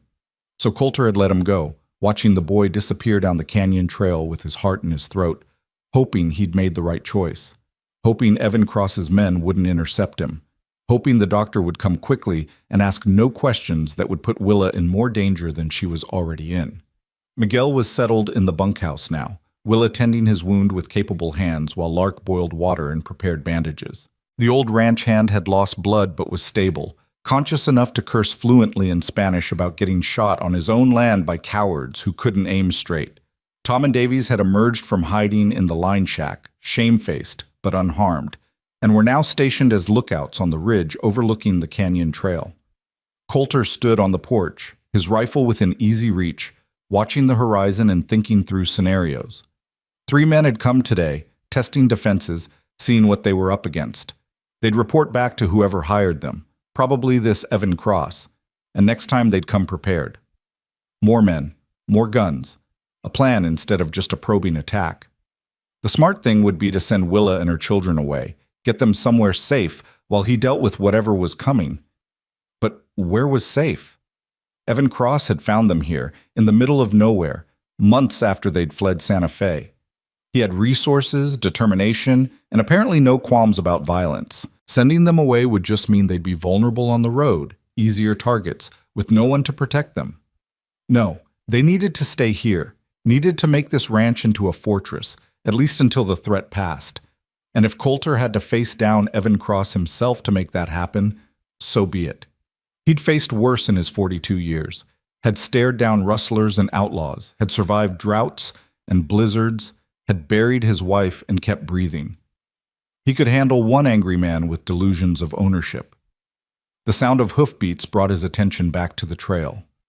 Silas was returning, riding alongside a wagon driven by Doc Morrison, a grizzled old man who'd been practicing medicine in New Mexico territory for longer than Coulter had been alive. The doc pulled his wagon to a stop in the yard and climbed down with the creaking slowness of arthritis and age. "Heard you had some trouble," he said without preamble, grabbing his medical bag. "Boy says Miguel took a bullet. Through and through, shoulder. He's stable but needs proper patching." Doc Morrison grunted. "Anyone else hurt?" "No, sir." "Good. Where is he?" Coulter led the way to the bunkhouse, where Willa was still keeping watch over Miguel. She looked up when they entered, relief flickering across her face when she saw the doctor, quickly replaced by wariness when Doc Morrison's sharp eyes found her. "Mrs. Hartley, this is Doc Morrison. He's here to see to Miguel." The doctor nodded curtly at Willa, then bent over his patient with practiced efficiency. His hands moved quickly, examining the wound, checking for infection, assessing damage. After a few minutes, he straightened with a satisfied grunt. "Good work with the cleaning and packing. You've done this before." "Yes, sir," Willa said quietly. "Thought so. You've got the hands for it." He pulled supplies from his bag, preparing to properly stitch and dress the wound. "You can stay if you want. Help hold him steady. This is going to hurt." Miguel gritted his teeth. "Just do it, Doc. I've had worse." The next 20 minutes were tense, Miguel biting down on a leather strap while Doc Morrison worked, his needle quick and sure despite his age. Willa held Miguel's good shoulder, murmuring words of comfort in Spanish that Coulter hadn't known she spoke. When it was done, the old ranch hand was pale and sweating but alive, the wound properly cleaned and closed. "Keep it clean, change the bandages twice daily, watch for infection," Doc Morrison instructed, packing away his supplies. "If he gets a fever, send for me immediately. Otherwise, he should heal fine. Lucky the bullet missed everything important." "Thank you, Doc," Coulter said. "What do I owe you?" $2 should cover it." The doctor accepted payment, then fixed Coulter with a penetrating stare. "You planning to tell me what really happened here? Because that boy of yours," he gestured toward where Silas stood in the doorway, "was pretty close-mouthed about details. Just said there was shooting and Miguel got hurt." Coulter considered his options. Doc Morrison was known for discretion, but he was also a pillar of the Socorro community. If word got out about bounty hunters and accusations from Santa Fe, it could make everything worse. But the doctor had also been Sarah's physician during her final illness, had sat with Coulter through those last terrible nights, and had never once judged or questioned or offered empty platitudes. If anyone could be trusted with the truth, it was him. "Some men came looking for Mrs. Hartley," Coulter said carefully. "Claiming to be bounty hunters, saying she was wanted for crimes in Santa Fe. Miguel asked them to leave. They shot him instead." Doc Morrison's eyes flicked to Willa, who'd gone very still. "That true? You wanted in Santa Fe?" "There was a fire," Willa said, her voice steady despite the fear Coulter could see in her eyes. "A man I knew died in it. Some people blamed me, but I didn't set it, and I didn't steal anything. I just ran because no one would believe me." The doctor studied her for a long moment, his weathered face unreadable. Then he turned back to Coulter. "You believe her?" "I do." "Good enough for me." Doc Morrison picked up his bag. "But you should know, word's already spreading in town. Those men stopped at the saloon before riding out here, asking questions, showing a sketch. Folks are talking.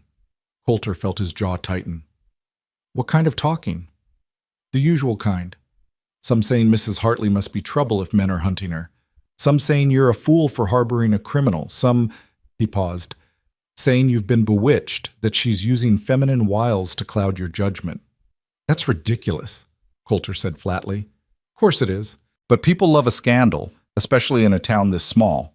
My advice? Get ahead of it. Talk to Sheriff Brennan, make a formal complaint about the shooting, get your version on record before Evan Cross or his men can spin their own story. Doc Morrison moved toward the door, then paused. And Coulter? Be careful. Men who send bounty hunters to terrorize women and children aren't men who fight fair. Whatever's coming, it won't be clean. After the doctor left, Coulter stood in the bunkhouse trying to process everything. The situation was worse than he'd thought. Not just Evan Cross coming for Willa, but the whole town turning against her, judging her without knowing the facts, ready to believe the worst because believing the worst was easier than thinking for themselves. I should go, Willa said quietly. She was still sitting beside Miguel, her hands folded in her lap, her face pale but composed. Before this gets worse, before someone else gets hurt. No. Coulter's voice was firm. Doc Morrison's right. We need to get ahead of this. I'm riding into Socorro to talk to the sheriff, file a formal complaint. While I'm gone, you and the children stay in the house. Tom and Davies will keep watch. Miguel? He looked at the old ranch hand. You rest and heal. We're going to need you. Boss, I can still shoot with my left hand if it comes to that. It won't come to that. Coulter hoped he was telling the truth. But I appreciate it. He left the bunkhouse and found Silas waiting outside, his young face set in determined lines. I'm coming with you. No, you're staying here with your mother and sisters. I can help. Silas. Coulter put a hand on the boy's shoulder. I know you want to help, and you did help, writing for the doctor when it mattered. But the best thing you can do now is stay here and protect your family. Can you do that? The boy's jaw worked as he fought between his desire to be part of the action and his understanding that what Coulter was really asking was for him to be the man of the house while Coulter was gone. Finally, he nodded. Yes, sir. I'll keep them safe. I know you will. Coulter saddled a fresh horse and rode for Socorro as the sun began its descent toward the western mountains. The 15-mile journey gave him too much time to think, to worry, to imagine all the ways this could go wrong. But by the time he reached town, he'd settled into the cold, focused calm that had gotten him through Sarah's illness and his father's death, and every other crisis that had tried to break him. Socorro was bustling with evening activity when he arrived. Miners coming in from the hills, ranchers restocking supplies, the usual collection of drifters and gamblers and people just passing through. Coulter tied his horse outside the sheriff's office and pushed through the door without knocking. Sheriff Tom Brennan looked up from his desk, surprise crossing his broad face. Coulter Vane, don't usually see you in town after sundown. Something wrong? Got a complaint to file. 3 armed men came to my ranch today, claimed to be bounty hunters. Shot my foreman when he asked them to leave. Want to make it official. Brennan sat up straighter, his casual demeanor shifting to professional interest. Miguel all right? He will be. Doc Morrison patched him up, but the men who shot him are still out there, probably planning to come back. You know who they were? Get names? No names. But they were asking about my cook, Mrs. Hartley, claiming she's wanted for arson and theft in Santa Fe. Coulter kept his voice level, factual. I'm telling you now, those claims are false. And even if they weren't, shooting an unarmed man on private property is still attempted murder. Brennan leaned back in his chair, his expression thoughtful. Heard some talk this afternoon. 3 men came through, showing a sketch, asking questions. Said they were working for a man named Evan Cross, looking for a woman who burned down his establishment and stole from him. Did they show you any legal paperwork? Warrants, court orders, anything official? No, but they seemed pretty convinced she was guilty. They also seemed pretty convinced shooting my foreman was acceptable behavior. Should tell you something about their credibility. Coulter placed both hands flat on the sheriff's desk, leaning forward. Tom, I've known you 15 years, known your family, attended your daughter's wedding. So I'm asking you straight, Are you going to believe some drifters with guns in a story, or are you going to uphold the law? Brennan met his gaze steadily. I'm going to do my job, Coulter, which means investigating. Can't just take your word that Mrs. Hartley's innocent any more than I can take their word that she's guilty. Need to get the facts. Facts are simple. She's been working for me 2 months, been nothing but honest and hardworking. Meanwhile, 3 strangers show up, shoot a man, and ride off. Which one of those situations sounds like criminal behavior to you? Point taken. The sheriff pulled out a ledger, dipped his pen in ink. Tell me exactly what happened, start to finish. Coulter gave him the whole story. The gunfire, finding Willa defending the house, driving off the attackers, Miguel's injury. He left out the parts about Willa's past, about Santa Fe, about her fear. Those were her stories to tell, not his. He focused on the facts of today's attack, on the clear violation of law that had occurred on his property. When he finished, Brennan set down his pen and rubbed his face. All right, I'll make inquiries, try to track down these bounty hunters, see if they've got any legal standing. But Coulter, he looked up seriously. You should know there's already talk. People saying you're being fooled, that Mrs. Hartley's got you wrapped around her finger, some even suggesting she's replacing your late wife's memory, that you're not thinking straight. Rage flared hot in Coulter's chest, but he kept his voice cold. My private life is none of their damn business. Maybe not. But when it involves shooting and bounty hunters and accusations of arson, it becomes everybody's business. You need to be careful. If this Evan Cross is as connected as he seems to be, if he's got resources to hire men and spread stories, this could get ugly. It's already ugly. Man sends armed thugs after a woman and her children. That's about as ugly as it gets. Coulter straightened. I'm going to say this once, Tom. Willa Hartley and her children are under my protection. Anyone who tries to hurt them will have to go through me. And I'm not going to be as restrained as I was today. Brennan's eyes narrowed. That sounds like you're planning to take the law into your own hands. That sounds like I'm planning to defend my property and my household from armed attackers. Big difference. The two men stared at each other for a long moment.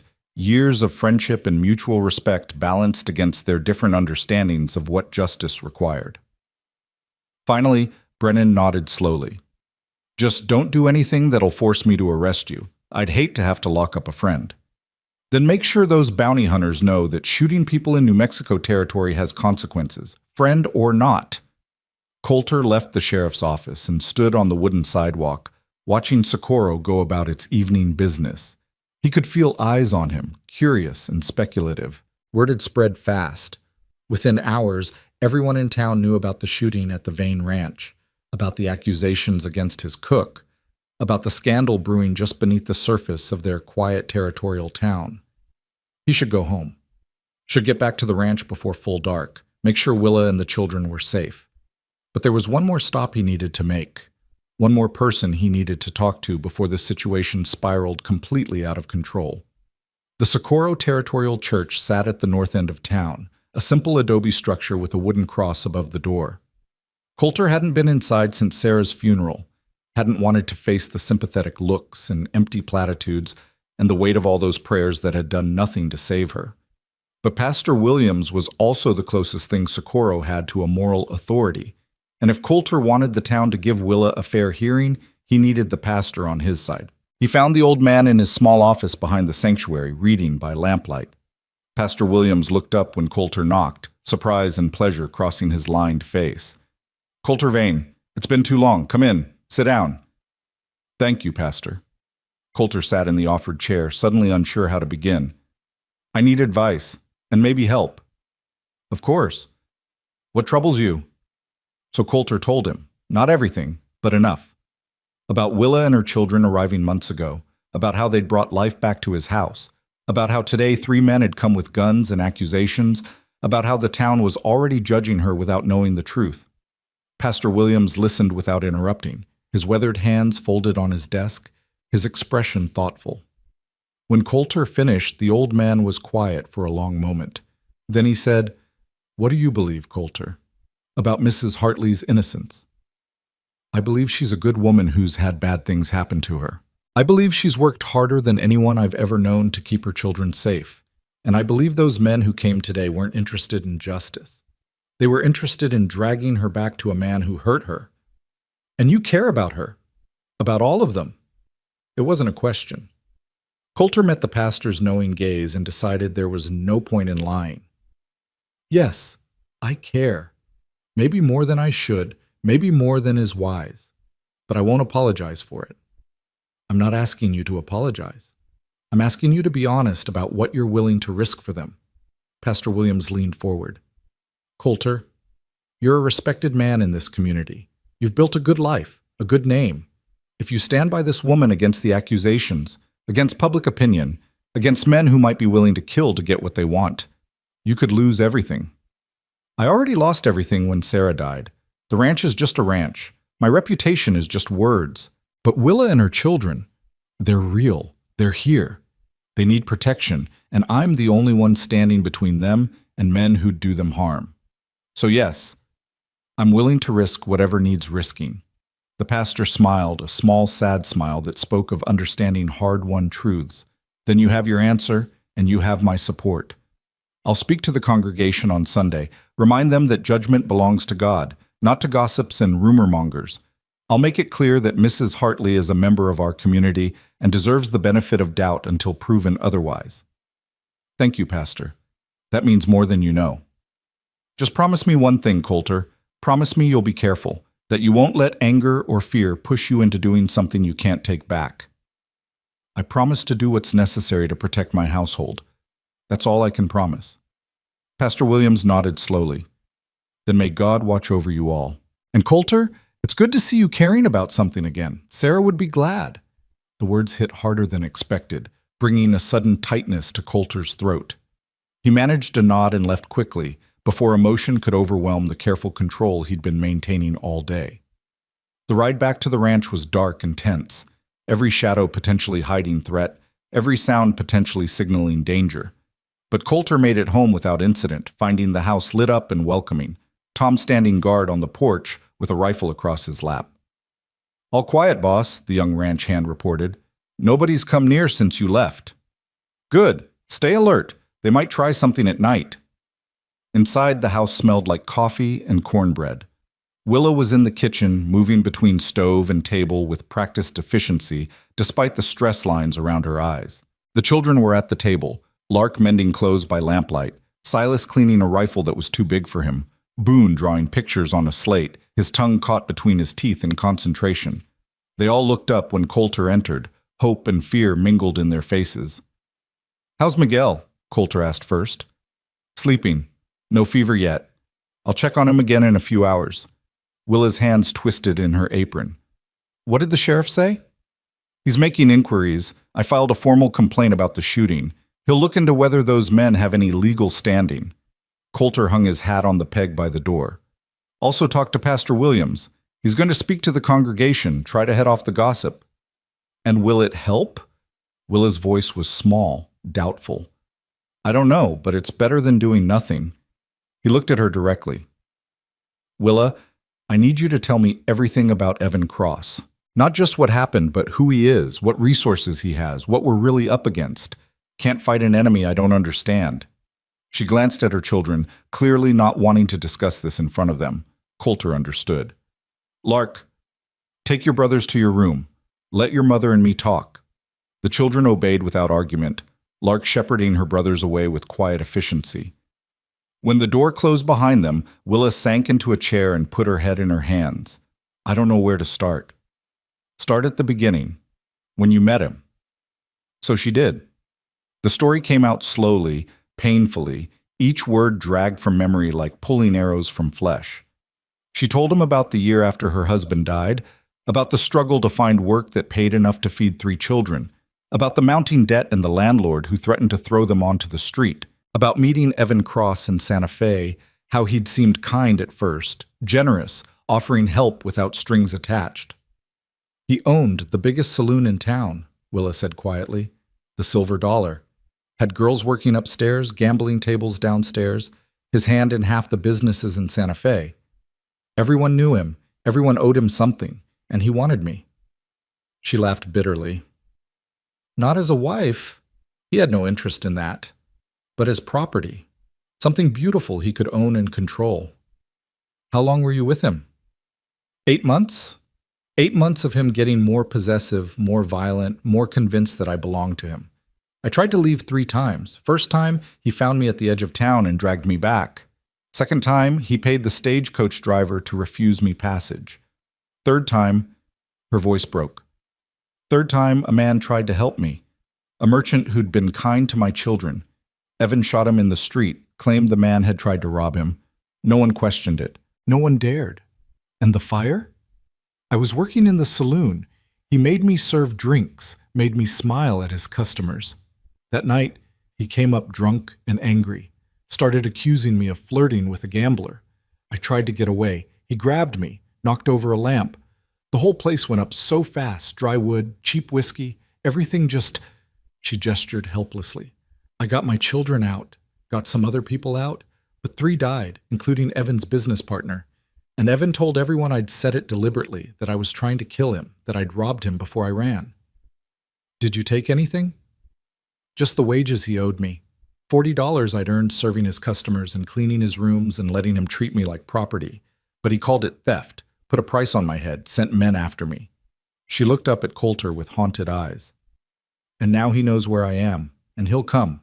Not just the bounty hunters, him, personally. Because it's not about justice or money anymore. It's about the fact that I escaped, that I'm not his, that I chose freedom over him. He can't allow that. Can't allow anyone to think Evan Cross doesn't get what he wants. Coulter absorbed this information, feeling cold rage settle in his gut. He dealt with men like Evan Cross before, bullies who used money and violence to get their way, who saw other people as objects to be owned and controlled, men who couldn't stand being defied, who would rather destroy something than let it go free. When will he come? Soon. Days, maybe. He'll want to make an example of me, show everyone what happens when you run from Evan Cross. She stood abruptly, pacing the kitchen. Coulter, you need to understand, I'm not worth dying for. I'm just a woman with a bad past and 3 children and nothing to offer except trouble. If I leave tonight, if I take the children and disappear again, he'll find you. Just like he found you here. Coulter stood too, catching her shoulders, making her look at him. And next time, you might not be somewhere safe, might not have anyone to stand between you and him, might end up dead in a ditch somewhere with your children left orphans. That what you want? Of course not. But I don't want you dead either. Then stop trying to run and start trusting that maybe, just maybe, you finally found somewhere you can make a stand. He squeezed her shoulders gently. Willa, I'm not some naive fool who doesn't understand the danger. I've seen violence, seen what men like Evan Cross are capable of, but I'm also not going to roll over and let him take what's mine. I'm not yours. The hell you're not. The words came out more intense than he'd intended, raw with emotion he'd been trying to contain. You and your children have been part of this ranch, part of my life, for months now. You've made this house a home again, made me remember what it's like to care about something beyond just surviving another day. You think I'm just going to hand that over to some violent bastard who thinks he owns you? Not happening. Willa stared at him, her gray eyes wide and shining with unshed tears. You don't know what you're saying. You're lonely, and we've been convenient, and don't tell me what I'm feeling. Coulter's voice was rough but not harsh. I know exactly what this is. I know I care about you more than is probably wise. I know I'd face down the devil himself to keep you and your children safe. And I know that even if Evan Cross brings an army, even if this ends badly, I'd rather stand and fight than spend the rest of my life wondering if I could have saved you and just didn't try. The tears spilled over now, tracking down Willa's cheeks.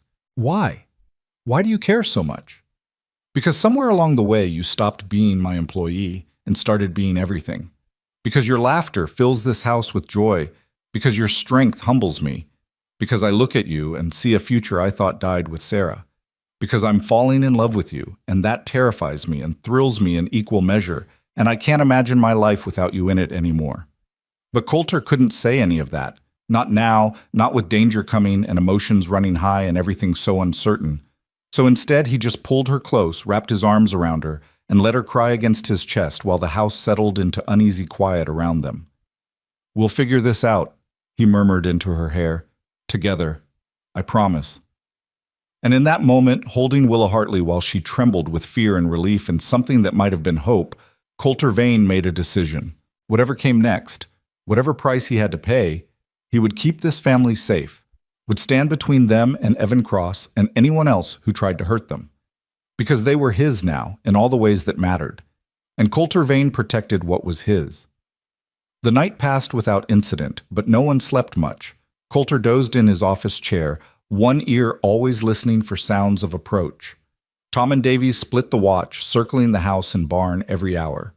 Inside, Willa checked on Miguel regularly, keeping his fever at bay with cold compresses and willpower.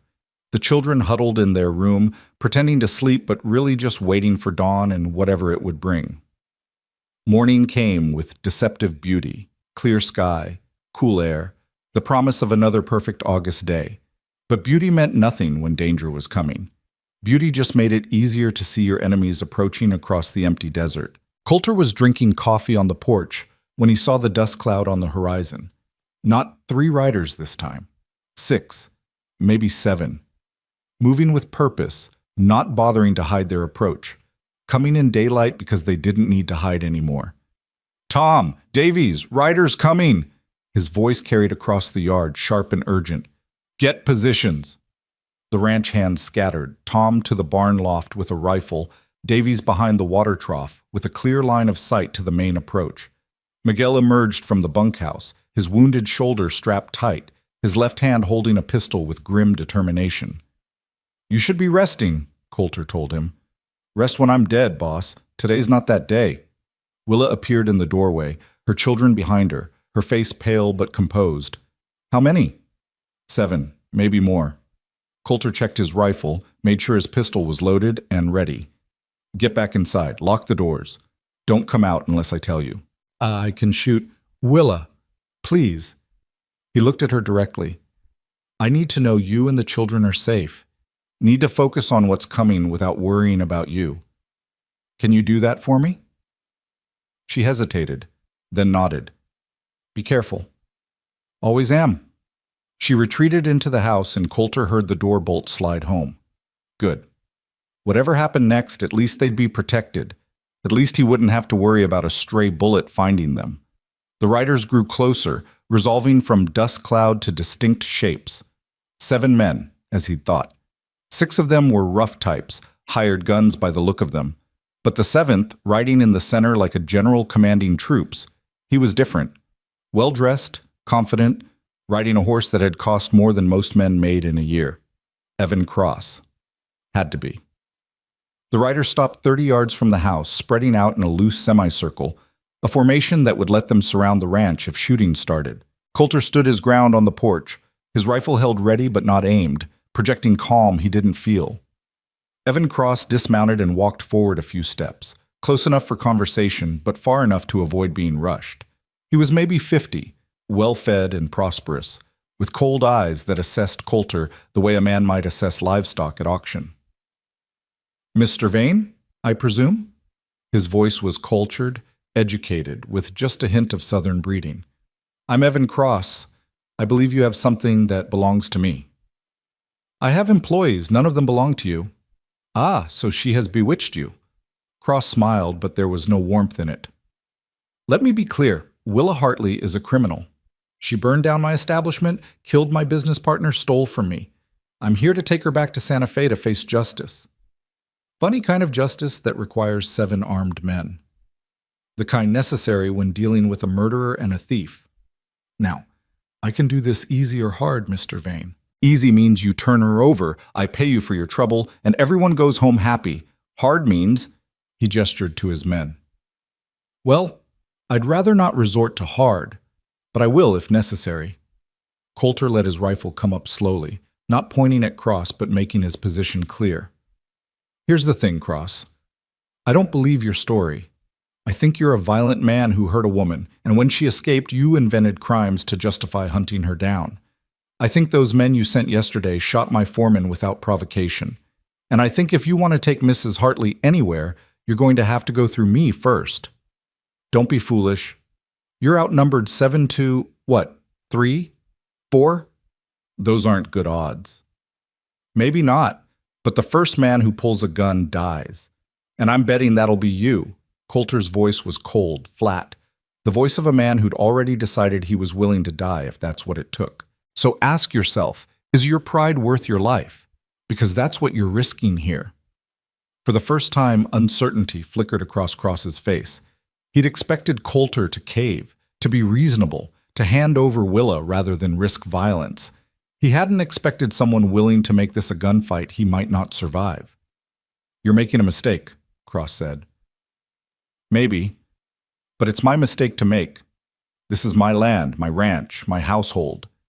And you're trespassing. So I'll give you one chance. Turn around, ride back to Santa Fe. Forget about Willa Hartley. Otherwise what?" Cross's voice hardened. "You'll shoot? You'll kill? You're not that man, Vane. I checked. You're a widower who hides from the world. You don't have the stomach for real violence. Try me and find out." The standoff held, stretched thin and tense, everyone waiting for someone to make the first move. Coulter could feel sweat trickling down his back despite the morning cool. Could hear his own heartbeat loud in his ears. Could see Cross's hired guns fingering their weapons, waiting for the order. This was it. The moment when talk ended and bullets started flying. The moment when everything changed. And then Sheriff Brennan's voice cut across the yard like a gunshot.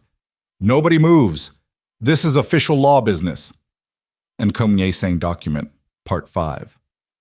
The sheriff rode in from the canyon trail with 3 deputies, their badges catching the morning sun, their rifles held ready across their saddles. Brennan's weathered face was grim as he positioned his men between Coulter's porch and Evan Cross's hired guns, creating a buffer that turned the standoff into something more complicated than just 2 sides facing off. "Mr. Cross," Brennan said, his voice carrying the weight of territorial law, "I'm going to need you and your men to lower your weapons and step back." Cross's smile was thin and cold. "Sheriff, good to see law enforcement finally arriving. I'm here to collect a fugitive, Willa Hartley. She's wanted for arson and theft in Santa Fe. I have the right to—" "You have the right to nothing without proper documentation." Brennan cut him off smoothly. "Which you don't have. I sent a wire to Santa Fe last night, talked to their territorial marshal. Know what he told me? There's no warrant for Mrs. Hartley, no charges filed, no legal standing whatsoever." The words landed like stones in still water, rippling outward through the assembled men. Coulter felt something loosen in his chest. Hope, maybe, or just the first breath after holding tension so long his ribs ached. Cross's face darkened. "That's impossible. I filed charges myself." "You filed a complaint. Big difference. Complaint got reviewed by the territorial prosecutor, who declined to pursue it due to lack of evidence. No witnesses placing Mrs. Hartley at the scene of the fire's origin. No proof of theft. Just your word against hers, and your word," Brennan paused deliberately, "carries less weight than you might think, given your reputation." "My reputation is impeccable. Your reputation is that of a man who runs a saloon with gambling and prostitution, who's been investigated twice for corruption, and who was questioned in connection with the death of a merchant named Thomas Webb. Sound familiar?" Cross's jaw tightened dangerously. "Webb tried to rob me. That was self-defense. According to you, according to several witnesses I found when I dug deeper, Webb tried to help Mrs. Hartley leave town, and you shot him in the back. But the investigation got buried because you own half the officials in Santa Fe. Fortunate for you that murder's hard to prove without witnesses willing to testify." Brennan's voice was steel-wrapped in velvet. "Less fortunate that you thought you could bring your territorial corruption into my jurisdiction. I have every right to recover my property. Mrs. Hartley is not property. She's a free woman living and working legally in New Mexico territory. And you," Brennan gestured to the hired guns, "brought 7 armed men onto private land, threatened a rancher, and yesterday your men shot a ranch hand without provocation. That's assault with a deadly weapon. Trespassing. Attempted murder. I've got grounds to arrest every one of you right now." One of Cross's hired guns shifted nervously. Another's hand drifted away from his pistol. The confidence that had carried them here was evaporating under the weight of actual law, actual consequences. They were hired muscle, not outlaws willing to face hanging for someone else's obsession. Cross saw his advantage slipping and played his last card. "Sheriff, I don't think you understand who you're dealing with. I have connections. Friends in high places. One word from me and your career is protected by territorial law and the fact that I'm doing my job. Brennan's voice never wavered. And you know what I've got that you don't? A telegraph line. Already sent word to the territorial marshal about this situation. He's very interested in a wealthy saloon owner using hired guns to pursue personal vendettas across territorial lines. Suggested I might want to hold you for questioning until he can ride down from Santa Fe himself. The threat landed perfectly. Cross went very still, calculating odds that were no longer in his favor. He'd come here expecting to steamroll over an isolated rancher and a frightened woman. Instead, he'd walked into legal complications that could tie him up for months, could expose business dealings he'd rather keep hidden, could cost him more than retrieving Willow was worth. But men like Evan Cross didn't surrender easily. They especially didn't surrender when they felt humiliated, when they'd been challenged in front of witnesses, when their control was slipping. Coulter saw it in the way Cross's hand moved toward his coat, saw the calculation in those cold eyes, saw the moment when pride overwhelmed self-preservation. "She's mine," Cross said quietly, dangerously. "And I don't leave empty-handed." His hand went for the pistol hidden in his coat. Coulter's rifle came up on pure instinct, but he was too far away, the angle wrong, and Cross was fast, practiced, his gun clearing leather with the smooth motion of someone who'd done this before. The shot that rang out didn't come from Coulter's rifle. It came from the house. From the second-floor window Coulter had forgotten even existed because he never went up there anymore. The bullet took Cross in the shoulder, spinning him sideways, his pistol falling from suddenly nerveless fingers. Willa stood in that window, Coulter's other rifle, the one he'd stored in the upstairs bedroom he couldn't bear to enter, smoking in her hands. Her face was pale but set, her gray eyes fierce with the determination of someone who'd finally stopped running and decided to fight. "I said no," she called down, her voice carrying across the suddenly silent yard. "I said no to you 3 years ago in Santa Fe, and I'm saying no now. I'm not yours. I was never yours. And if you come after me or my children again, the next bullet won't be in your shoulder." The hired guns scattered like startled birds, hands up, moving away from Cross, making it clear they wanted no part of this anymore. Sheriff Brennan was already moving, his deputies with him, surrounding Cross before the wounded man could recover his pistol. "Evan Cross, you're under arrest for attempted assault, trespassing, and about 6 other charges I'll think of on the ride back to Socorro." Brennan gestured to his deputies. "Get him bandaged and on a horse. The rest of you," he addressed the hired guns, "you've got 1 hour to be out of this territory. After that, I see any of you. I'm assuming you're part of Cross's criminal enterprise and arresting you accordingly." They didn't need to be told twice. Within minutes, 6 horses were galloping back down the canyon trail, kicking up dust in their desperation to be gone. Cross, his shoulder wrapped in rough bandages, sat on his horse with his hands bound, his face twisted in rage and pain and disbelief that this had happened, that he'd lost, that a woman he'd thought he owned had shot him. Brennan mounted up, then paused and looked at Coulter. "That was close. Too close. You should have sent for me earlier. Didn't know if you'd come." "I'm the law. Of course I'd come." The sheriff's expression softened slightly. "You did good, Coulter. Standing up for what's right, even when it wasn't easy. Your father would have been proud." Then they were gone. Evan Cross and his failed vengeance disappearing down the trail toward Socorro and jail, and the legal consequences he'd thought his money could protect him from. The silence that followed was profound, broken only by the sound of Coulter's boots on the stairs as he took them 3 at a time, heading for the second floor, for the room he hadn't entered in 3 years, for Willa. She was still standing at the window, the rifle hanging loose in her hands now, her whole body shaking with reaction. Coulter crossed the room and carefully took the rifle from her, setting it aside before pulling her into his arms. "You shot him," he said, half laughing, half shocked. "You actually shot him. I couldn't let him hurt you, couldn't let him take me, couldn't—" Her voice broke. "I'm so tired of running, Coulter, so tired of being afraid. And when I saw him reaching for his gun, saw you in the line of fire, I couldn't lose this. Couldn't lose you." Coulter held her tighter, burying his face in her hair, breathing in the scent of her, soap and sunshine and courage that had carried her through hell, and out the other side. "You didn't lose anything. You won. We won. Is it really over? She pulled back enough to look at his face, her eyes searching for truth. Can it really be over? Sheriff has him in custody. No legal standing for his accusations. Witnesses to attempted assault. He's going to jail, Willa, and even if he gets out eventually, he knows now that you're not alone, not defenseless. He knows coming after you means facing consequences. Coulter cupped her face in his hands. You're free. Finally, actually free.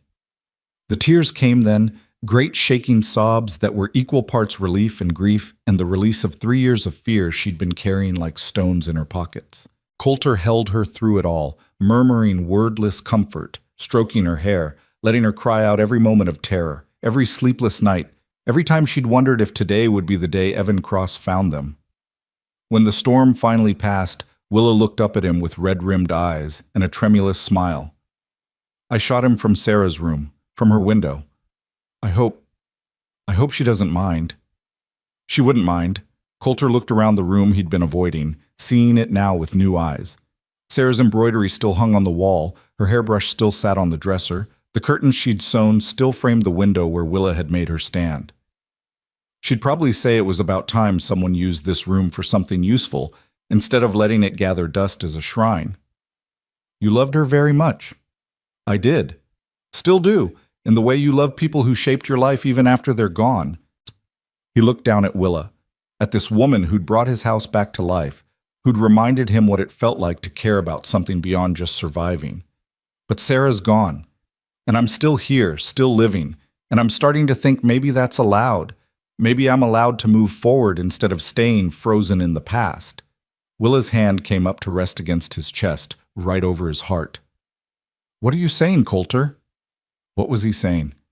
That somewhere between hiring her as a cook and standing in his yard ready to die to protect her, he'd fallen in love? That watching her defend her children with fierce maternal devotion had shown him what real strength looked like? That coming home to her smile and her cooking and the sound of her children's laughter had healed wounds he'd thought were permanent? All of that, none of that, everything compressed into the simple truth that he couldn't imagine his life without her anymore. I'm saying stay, he said simply. Not as an employee, not hiding in the housekeeper's room like you're just passing through. Stay as whatever you want to be, as my partner, my companion, as, he took a breath, as my wife, if you'd consider it, someday. When you're ready, no pressure, no expectations, just stay, build a life here, with me. Willa's eyes widened, filling with fresh tears. Coulter, I have 3 children. I have a past.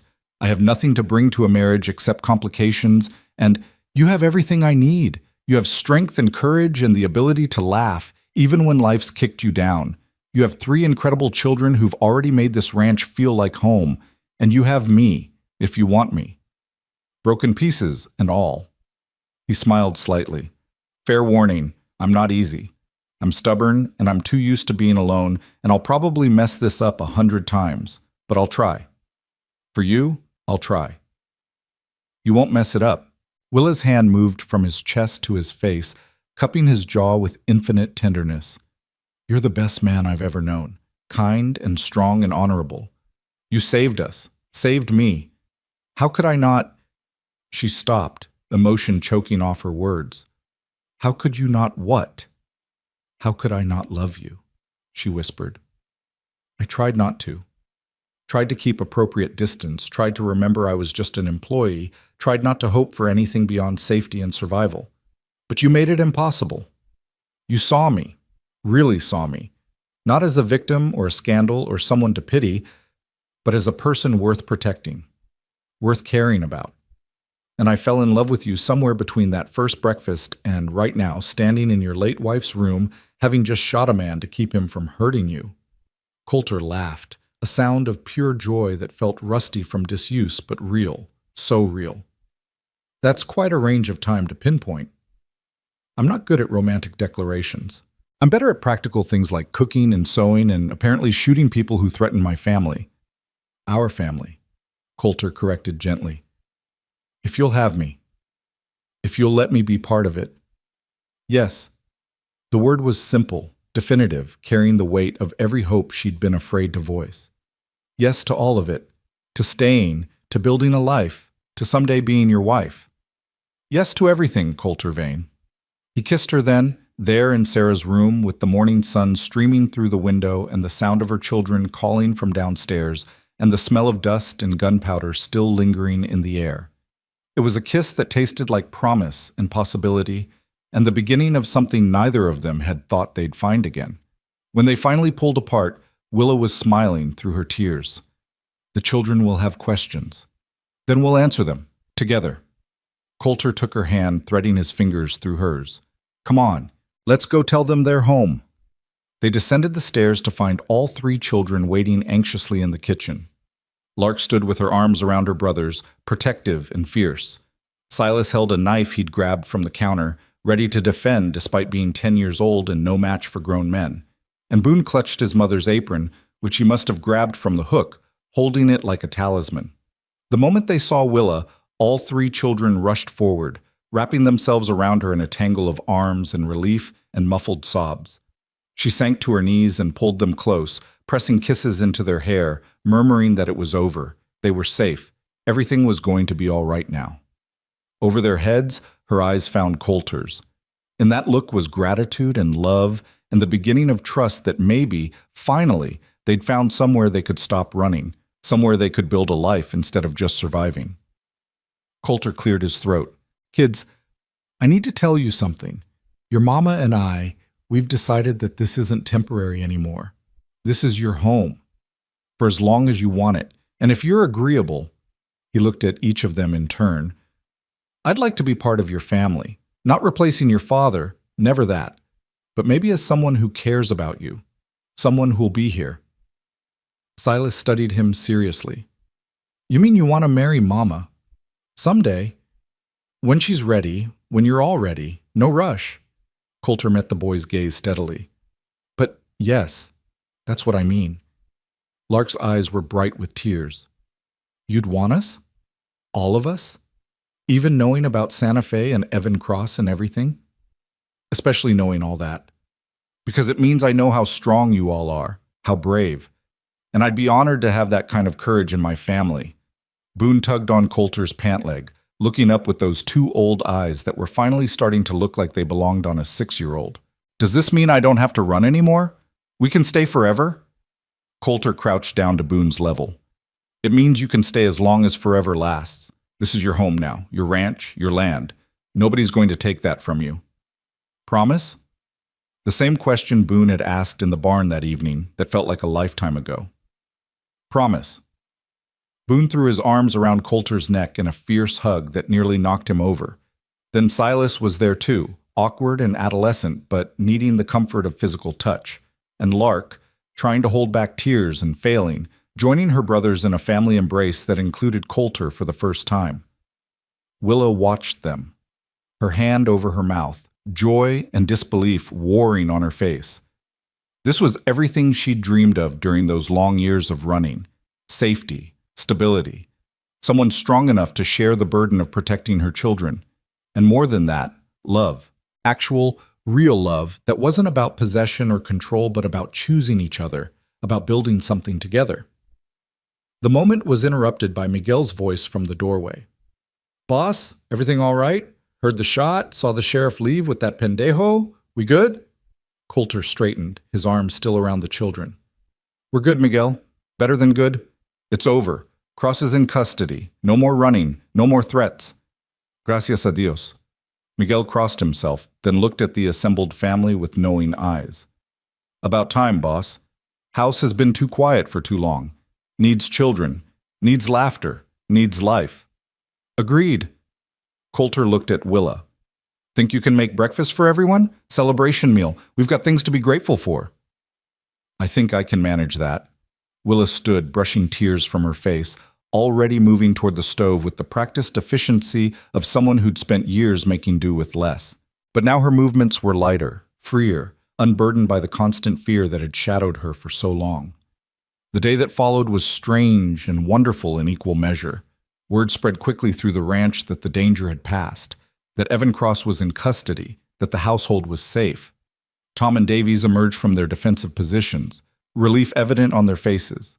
Miguel, despite his wounded shoulder, insisted on joining them for the celebratory breakfast, telling increasingly embellished stories about the morning's confrontation until Boone was wide-eyed with wonder and Lark was laughing at the more obvious exaggerations.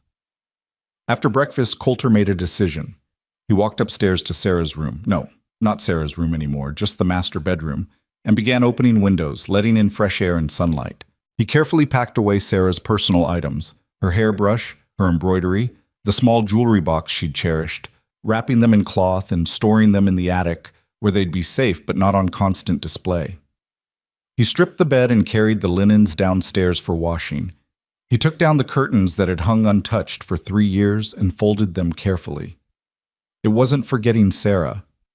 It was making room for the future, making room for Willa and the life they were going to build together.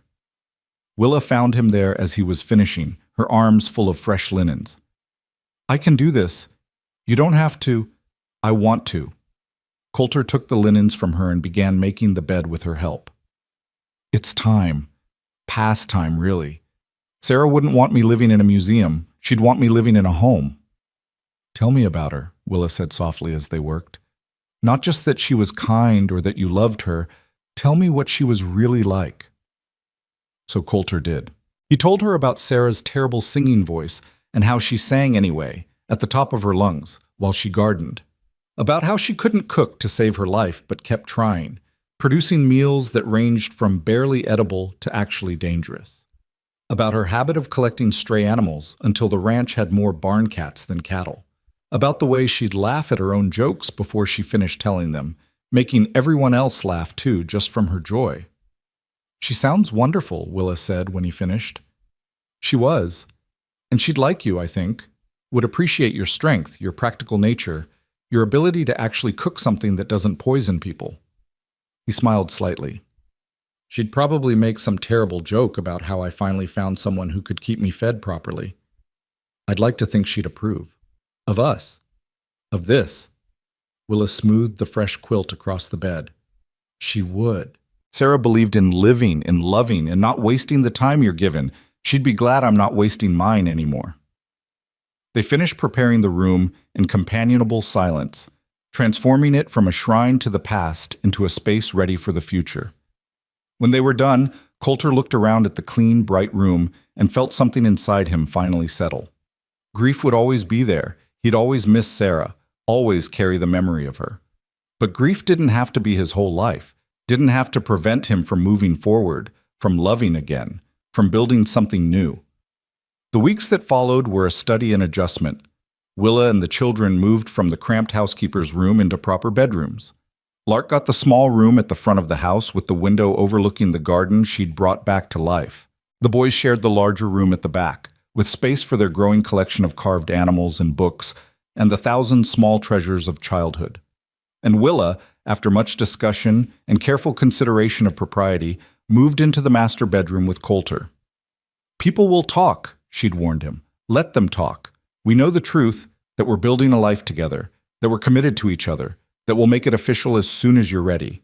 What anyone else thinks doesn't matter."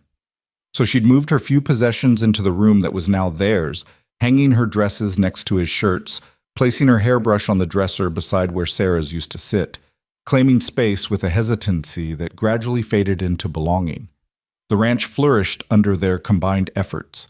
Willa's organizational skills and Coulter's ranching knowledge created a partnership that made everything run smoother. She took over the account books, discovering she had a head for numbers that let her track expenses and income with precision.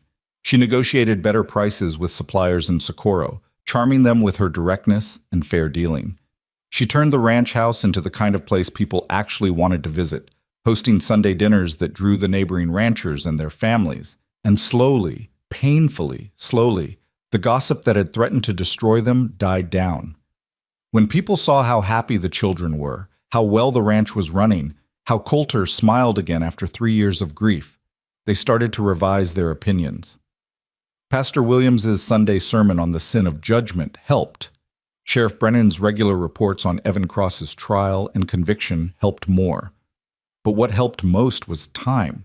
and the simple evidence that this unconventional family was thriving in ways that conventional families often didn't. Silas grew into his role as Miguel's apprentice, his thin frame filling out with good food and hard work.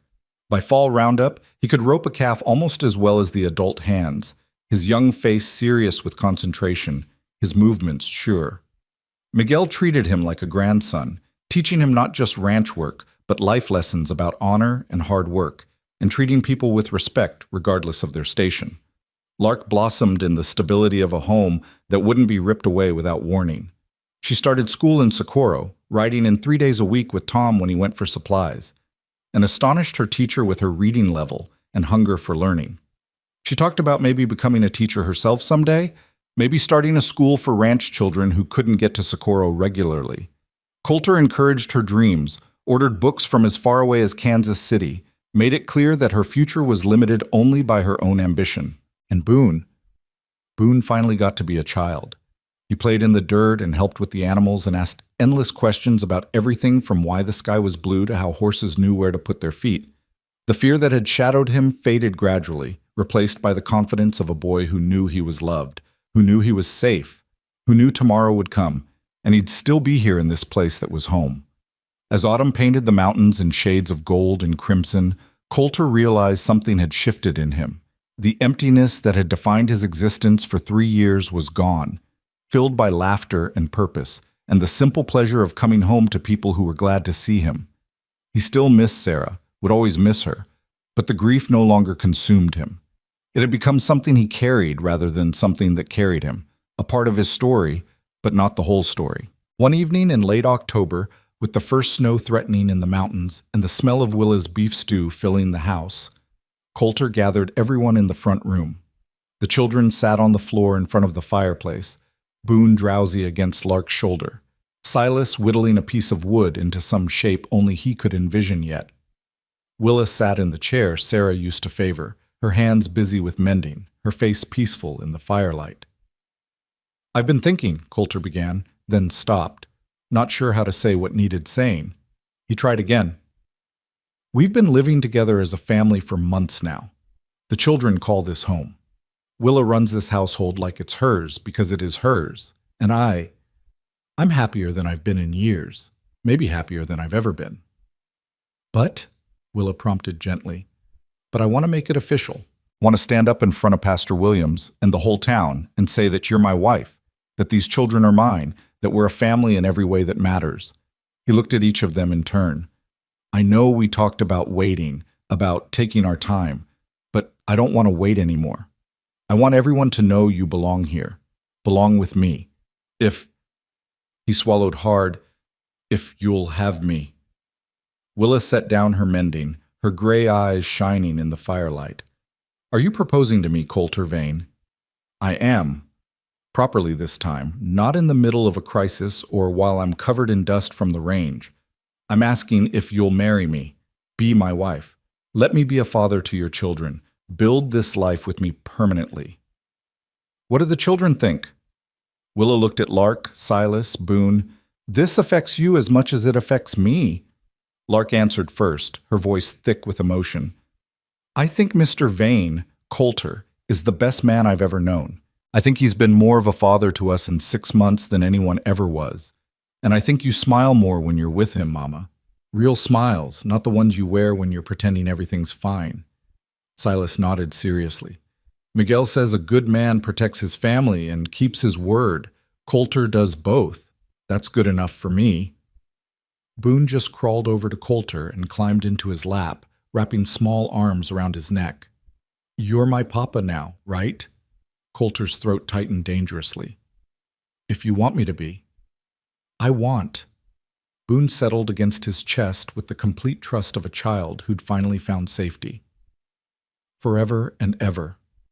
Forever and ever," Coulter agreed, his voice rough with emotion. Willa stood and crossed to where Coulter sat with Boone in his lap.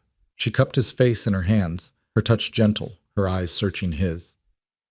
"You're sure? No doubts? No reservations? Because once we do this, we're truly a family. My past, my complications, my children, all of it becomes yours." "I know. I'm counting on it." He covered her hands with his. You brought my life back, Willa. Brought my house back. Brought me back. I was just existing before you arrived, going through motions, waiting for nothing. But you and your children, you gave me a reason to actually live again. So yes, I'm sure. More sure than I've been about anything in a very long time. Then yes, she whispered. Yes, I'll marry you. Yes to building this life together. Yes to everything.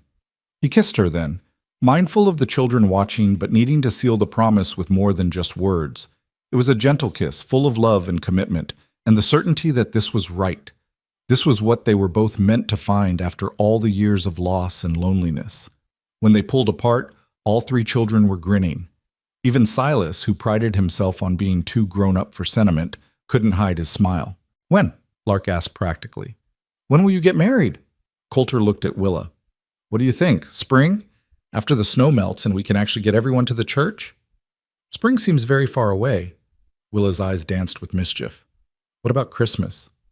We could have a small ceremony, just family and close friends. Nothing fancy, just honest promises in front of people who matter. Christmas, Coulter agreed, liking the symbolism of it.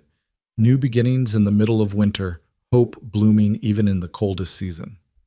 Christmas it is. The weeks leading up to Christmas passed in a flurry of preparation. Willa sewed herself a dress from the blue calico Coulter had bought months ago, working by lamplight after the children were asleep, her needle flying through fabric with practiced ease. Lark made wildflower decorations dried from the summer garden, preserving them carefully for the ceremony. Silas helped Miguel repair the buckboard so it would be presentable for the ride to church. And Boone made drawings of the family, stick figures with huge smiles, holding hands in front of a house that looked nothing like the actual ranch, but everything like home. Word spread through Socorro that Coulter Vane was finally getting married, that the widow Hartley would become Mrs. Vane, that the unconventional family was making itself official. Some people disapproved, muttering about unseemly haste and the impropriety of living together before marriage. But most people, the ones who actually knew Coulter, who'd seen how he'd changed, who understood that love came in its own time and didn't follow society's arbitrary rules, were genuinely happy for them. Doc Morrison offered his medical bag as a wedding gift, saying Willa's natural talent for healing should be properly supported. The grocer's wife gave them a beautiful quilt she'd been working on for years, saying she'd been saving it for someone special.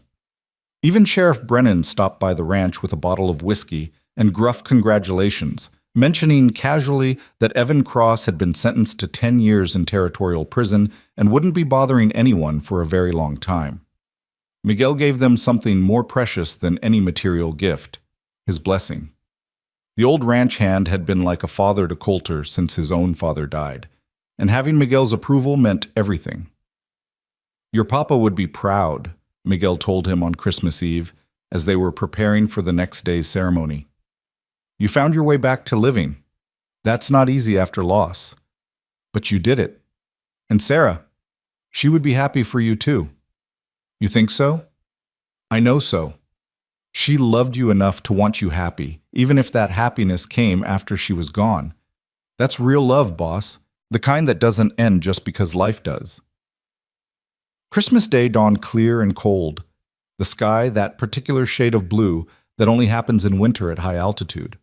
Snow had fallen during the night, turning the ranch into something from a storybook, white and pristine and beautiful. The family dressed in their finest clothes, the children excited and nervous in equal measure, Willa radiant in her blue dress with Lark's dried flowers woven into her dark hair. They rode to Socorro in the repaired buckboard, wrapped in blankets against the cold, the children chattering about the ceremony and the small celebration that would follow.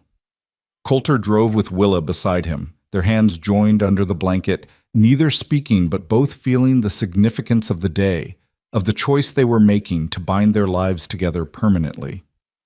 The Socorro Territorial Church was filled when they arrived, not packed, but fuller than Coulter had expected. Neighboring ranchers and their families, townspeople who'd known him for years, friends who'd stuck by him through Sarah's illness and the dark years that followed. Even Tom and Davies had come, scrubbed clean and looking uncomfortable in their Sunday clothes. Pastor Williams stood at the front of the church, his weathered face wreathed in smiles. Dearly beloved, he began when everyone was settled.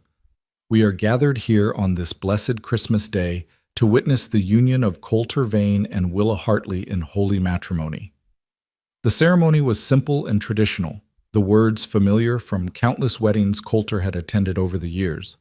But when he spoke his vows, promising to love and honor Willa, to care for her children as his own, to build a life together in sickness and health, for richer or poorer, the words felt new, felt weighted with genuine meaning instead of just ritual. And when Willa spoke her vows, her voice steady despite the tears streaming down her face, promising to love him faithfully, to stand beside him through whatever life brought, to make their house a home, Coulter felt something break open in his chest, some last locked door swinging wide to let in light and air and possibility.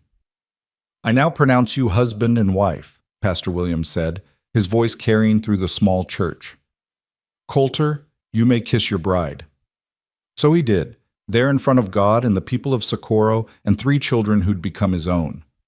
He kissed Willa Vane, no longer Hartley, but Vane, his wife, his partner, his choice, and felt the rightness of it settle into his bones like warmth after a long winter.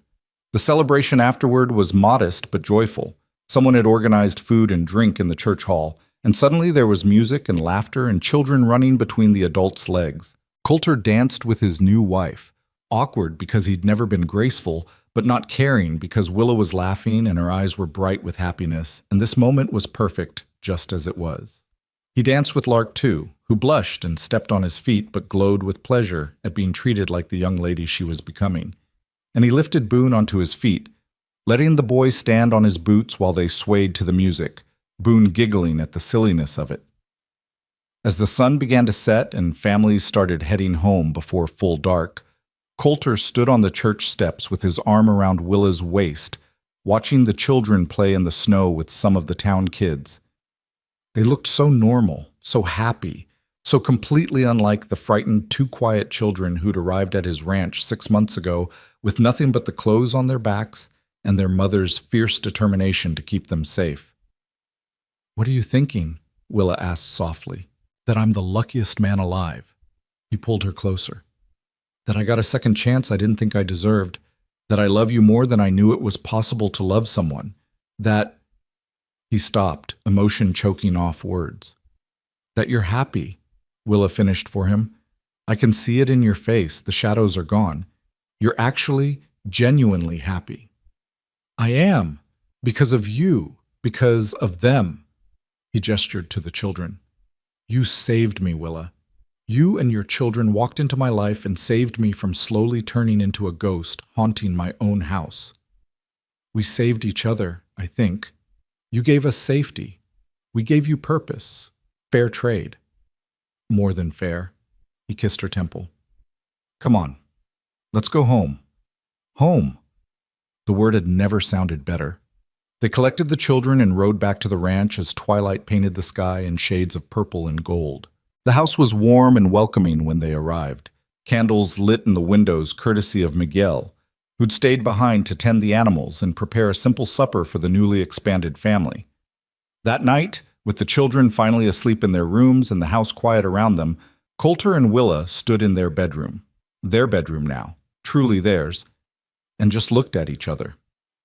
"So," Willa said, a smile playing at her lips, "what happens now?" "Now we live," Coulter said simply. "We wake up tomorrow and the day after and all the days after that, and we build this life we promised each other. We raise these children. We run this ranch. We figure things out as we go, probably make mistakes, definitely have hard times. But we do it together." "Together," Willa agreed. "I like the sound of that." "Me too." And so they did. The years that followed weren't perfect. Life never is. But they were good. The ranch prospered under their joint management, expanding gradually as Coulter and Willa reinvested profits into better stock and improved land. Silas grew into a fine young man, taking on more responsibility until Miguel could barely tell the difference between working with the boy and working with a full hand. When Miguel finally retired at 70, it was Silas who stepped into his role as foreman, managing the ranch with the same quiet competence he'd learned from both his mentors. Lark finished school in Socorro, and, true to her childhood dream, started a small school for ranch children who couldn't make the daily journey to town. She taught reading and writing and arithmetic from the Vane Ranch House, which had expanded to include a dedicated schoolroom. She never married, preferring her independence and her students, but she was content in a way that made it clear marriage wasn't necessary for happiness. Boone grew up with no memory of fear, no recollection of the days when home was uncertain and safety was temporary. He became a veterinarian, studying in Santa Fe, ironic, considering his mother's history there, and returning to practice in Socorro. He treated the ranch animals for free because, as he told Coulter, "You gave me a home. Least I can do is keep your horses healthy." And Coulter and Willa? They grew old together the way people do when they've chosen each other deliberately, when they've built something real instead of just settling for what's easy. They had disagreements and difficult seasons, times when the ranch struggled and times when their different approaches to problems caused friction. But they talked through it, worked through it, always coming back to the fundamental truth that they were better together than apart. On their 25th wedding anniversary, Coulter took Willa back to the spot where she'd first arrived at the ranch, where the dusty road opened onto the yard and the house came into view. It looked different now, larger, better maintained, surrounded by gardens and outbuildings that spoke of prosperity. But it was still fundamentally the same place, the same land, the same home. "Remember the first time you saw this place?" Coulter asked. "Of course. I thought it looked lonely, like it needed people to bring it back to life." "You did that, brought it to life, brought me to life." "We did it together," Willa corrected, taking his hand. "You saved us. We saved you. And then we built something neither of us could have built alone." That evening, with all three grown children and their families gathered around the dinner table, because family traditions mattered because Sunday dinners had become sacred, Coulter looked around at the chaos of conversation and laughter and small grandchildren sticky with dessert and felt a contentment so profound it was almost painful. This was what life was supposed to be. Not perfect, not without its challenges and sorrows, but full, rich, meaningful, populated by people who chose each other, who showed up, who loved through the hard times and celebrated the good times and just kept showing up day after day. Willa caught his eye across the table and smiled, that same steady gaze that had met his across the ranch yard 25 years ago, when she'd been a desperate widow with nothing, and he'd been a broken widower who'd forgotten how to hope. That look said, "We made it. Against all odds, against every challenge, we made it." And they had. Years later, when Coulter Vane finally passed in his sleep at the age of 86, with Willa holding his hand and his children surrounding his bed, his last words were simple. "Best decision I ever made was letting you stay." "Best decision I ever made was asking to," Willa whispered back. And it was true for both of them. The best decision, the bravest choice, the leap of faith that had transformed two broken people into one whole family. They'd built something lasting from dust and hope and stubborn determination, something that outlived them both in the ranch that still bore the Vane name, in the children and grandchildren who carried forward their legacy of choosing love over fear, of standing up for what mattered, of never giving up even when the world seemed determined to break them. The notice in the dust had brought them together. Hiring, ranch cook, meals for one, room provided. Simple words that had changed everything. And from that simple beginning, they'd built a home, a family, a life worth living. Sometimes that's all it takes. A chance offered, a risk taken, a moment of courage when it would be easier to run. Sometimes that's everything.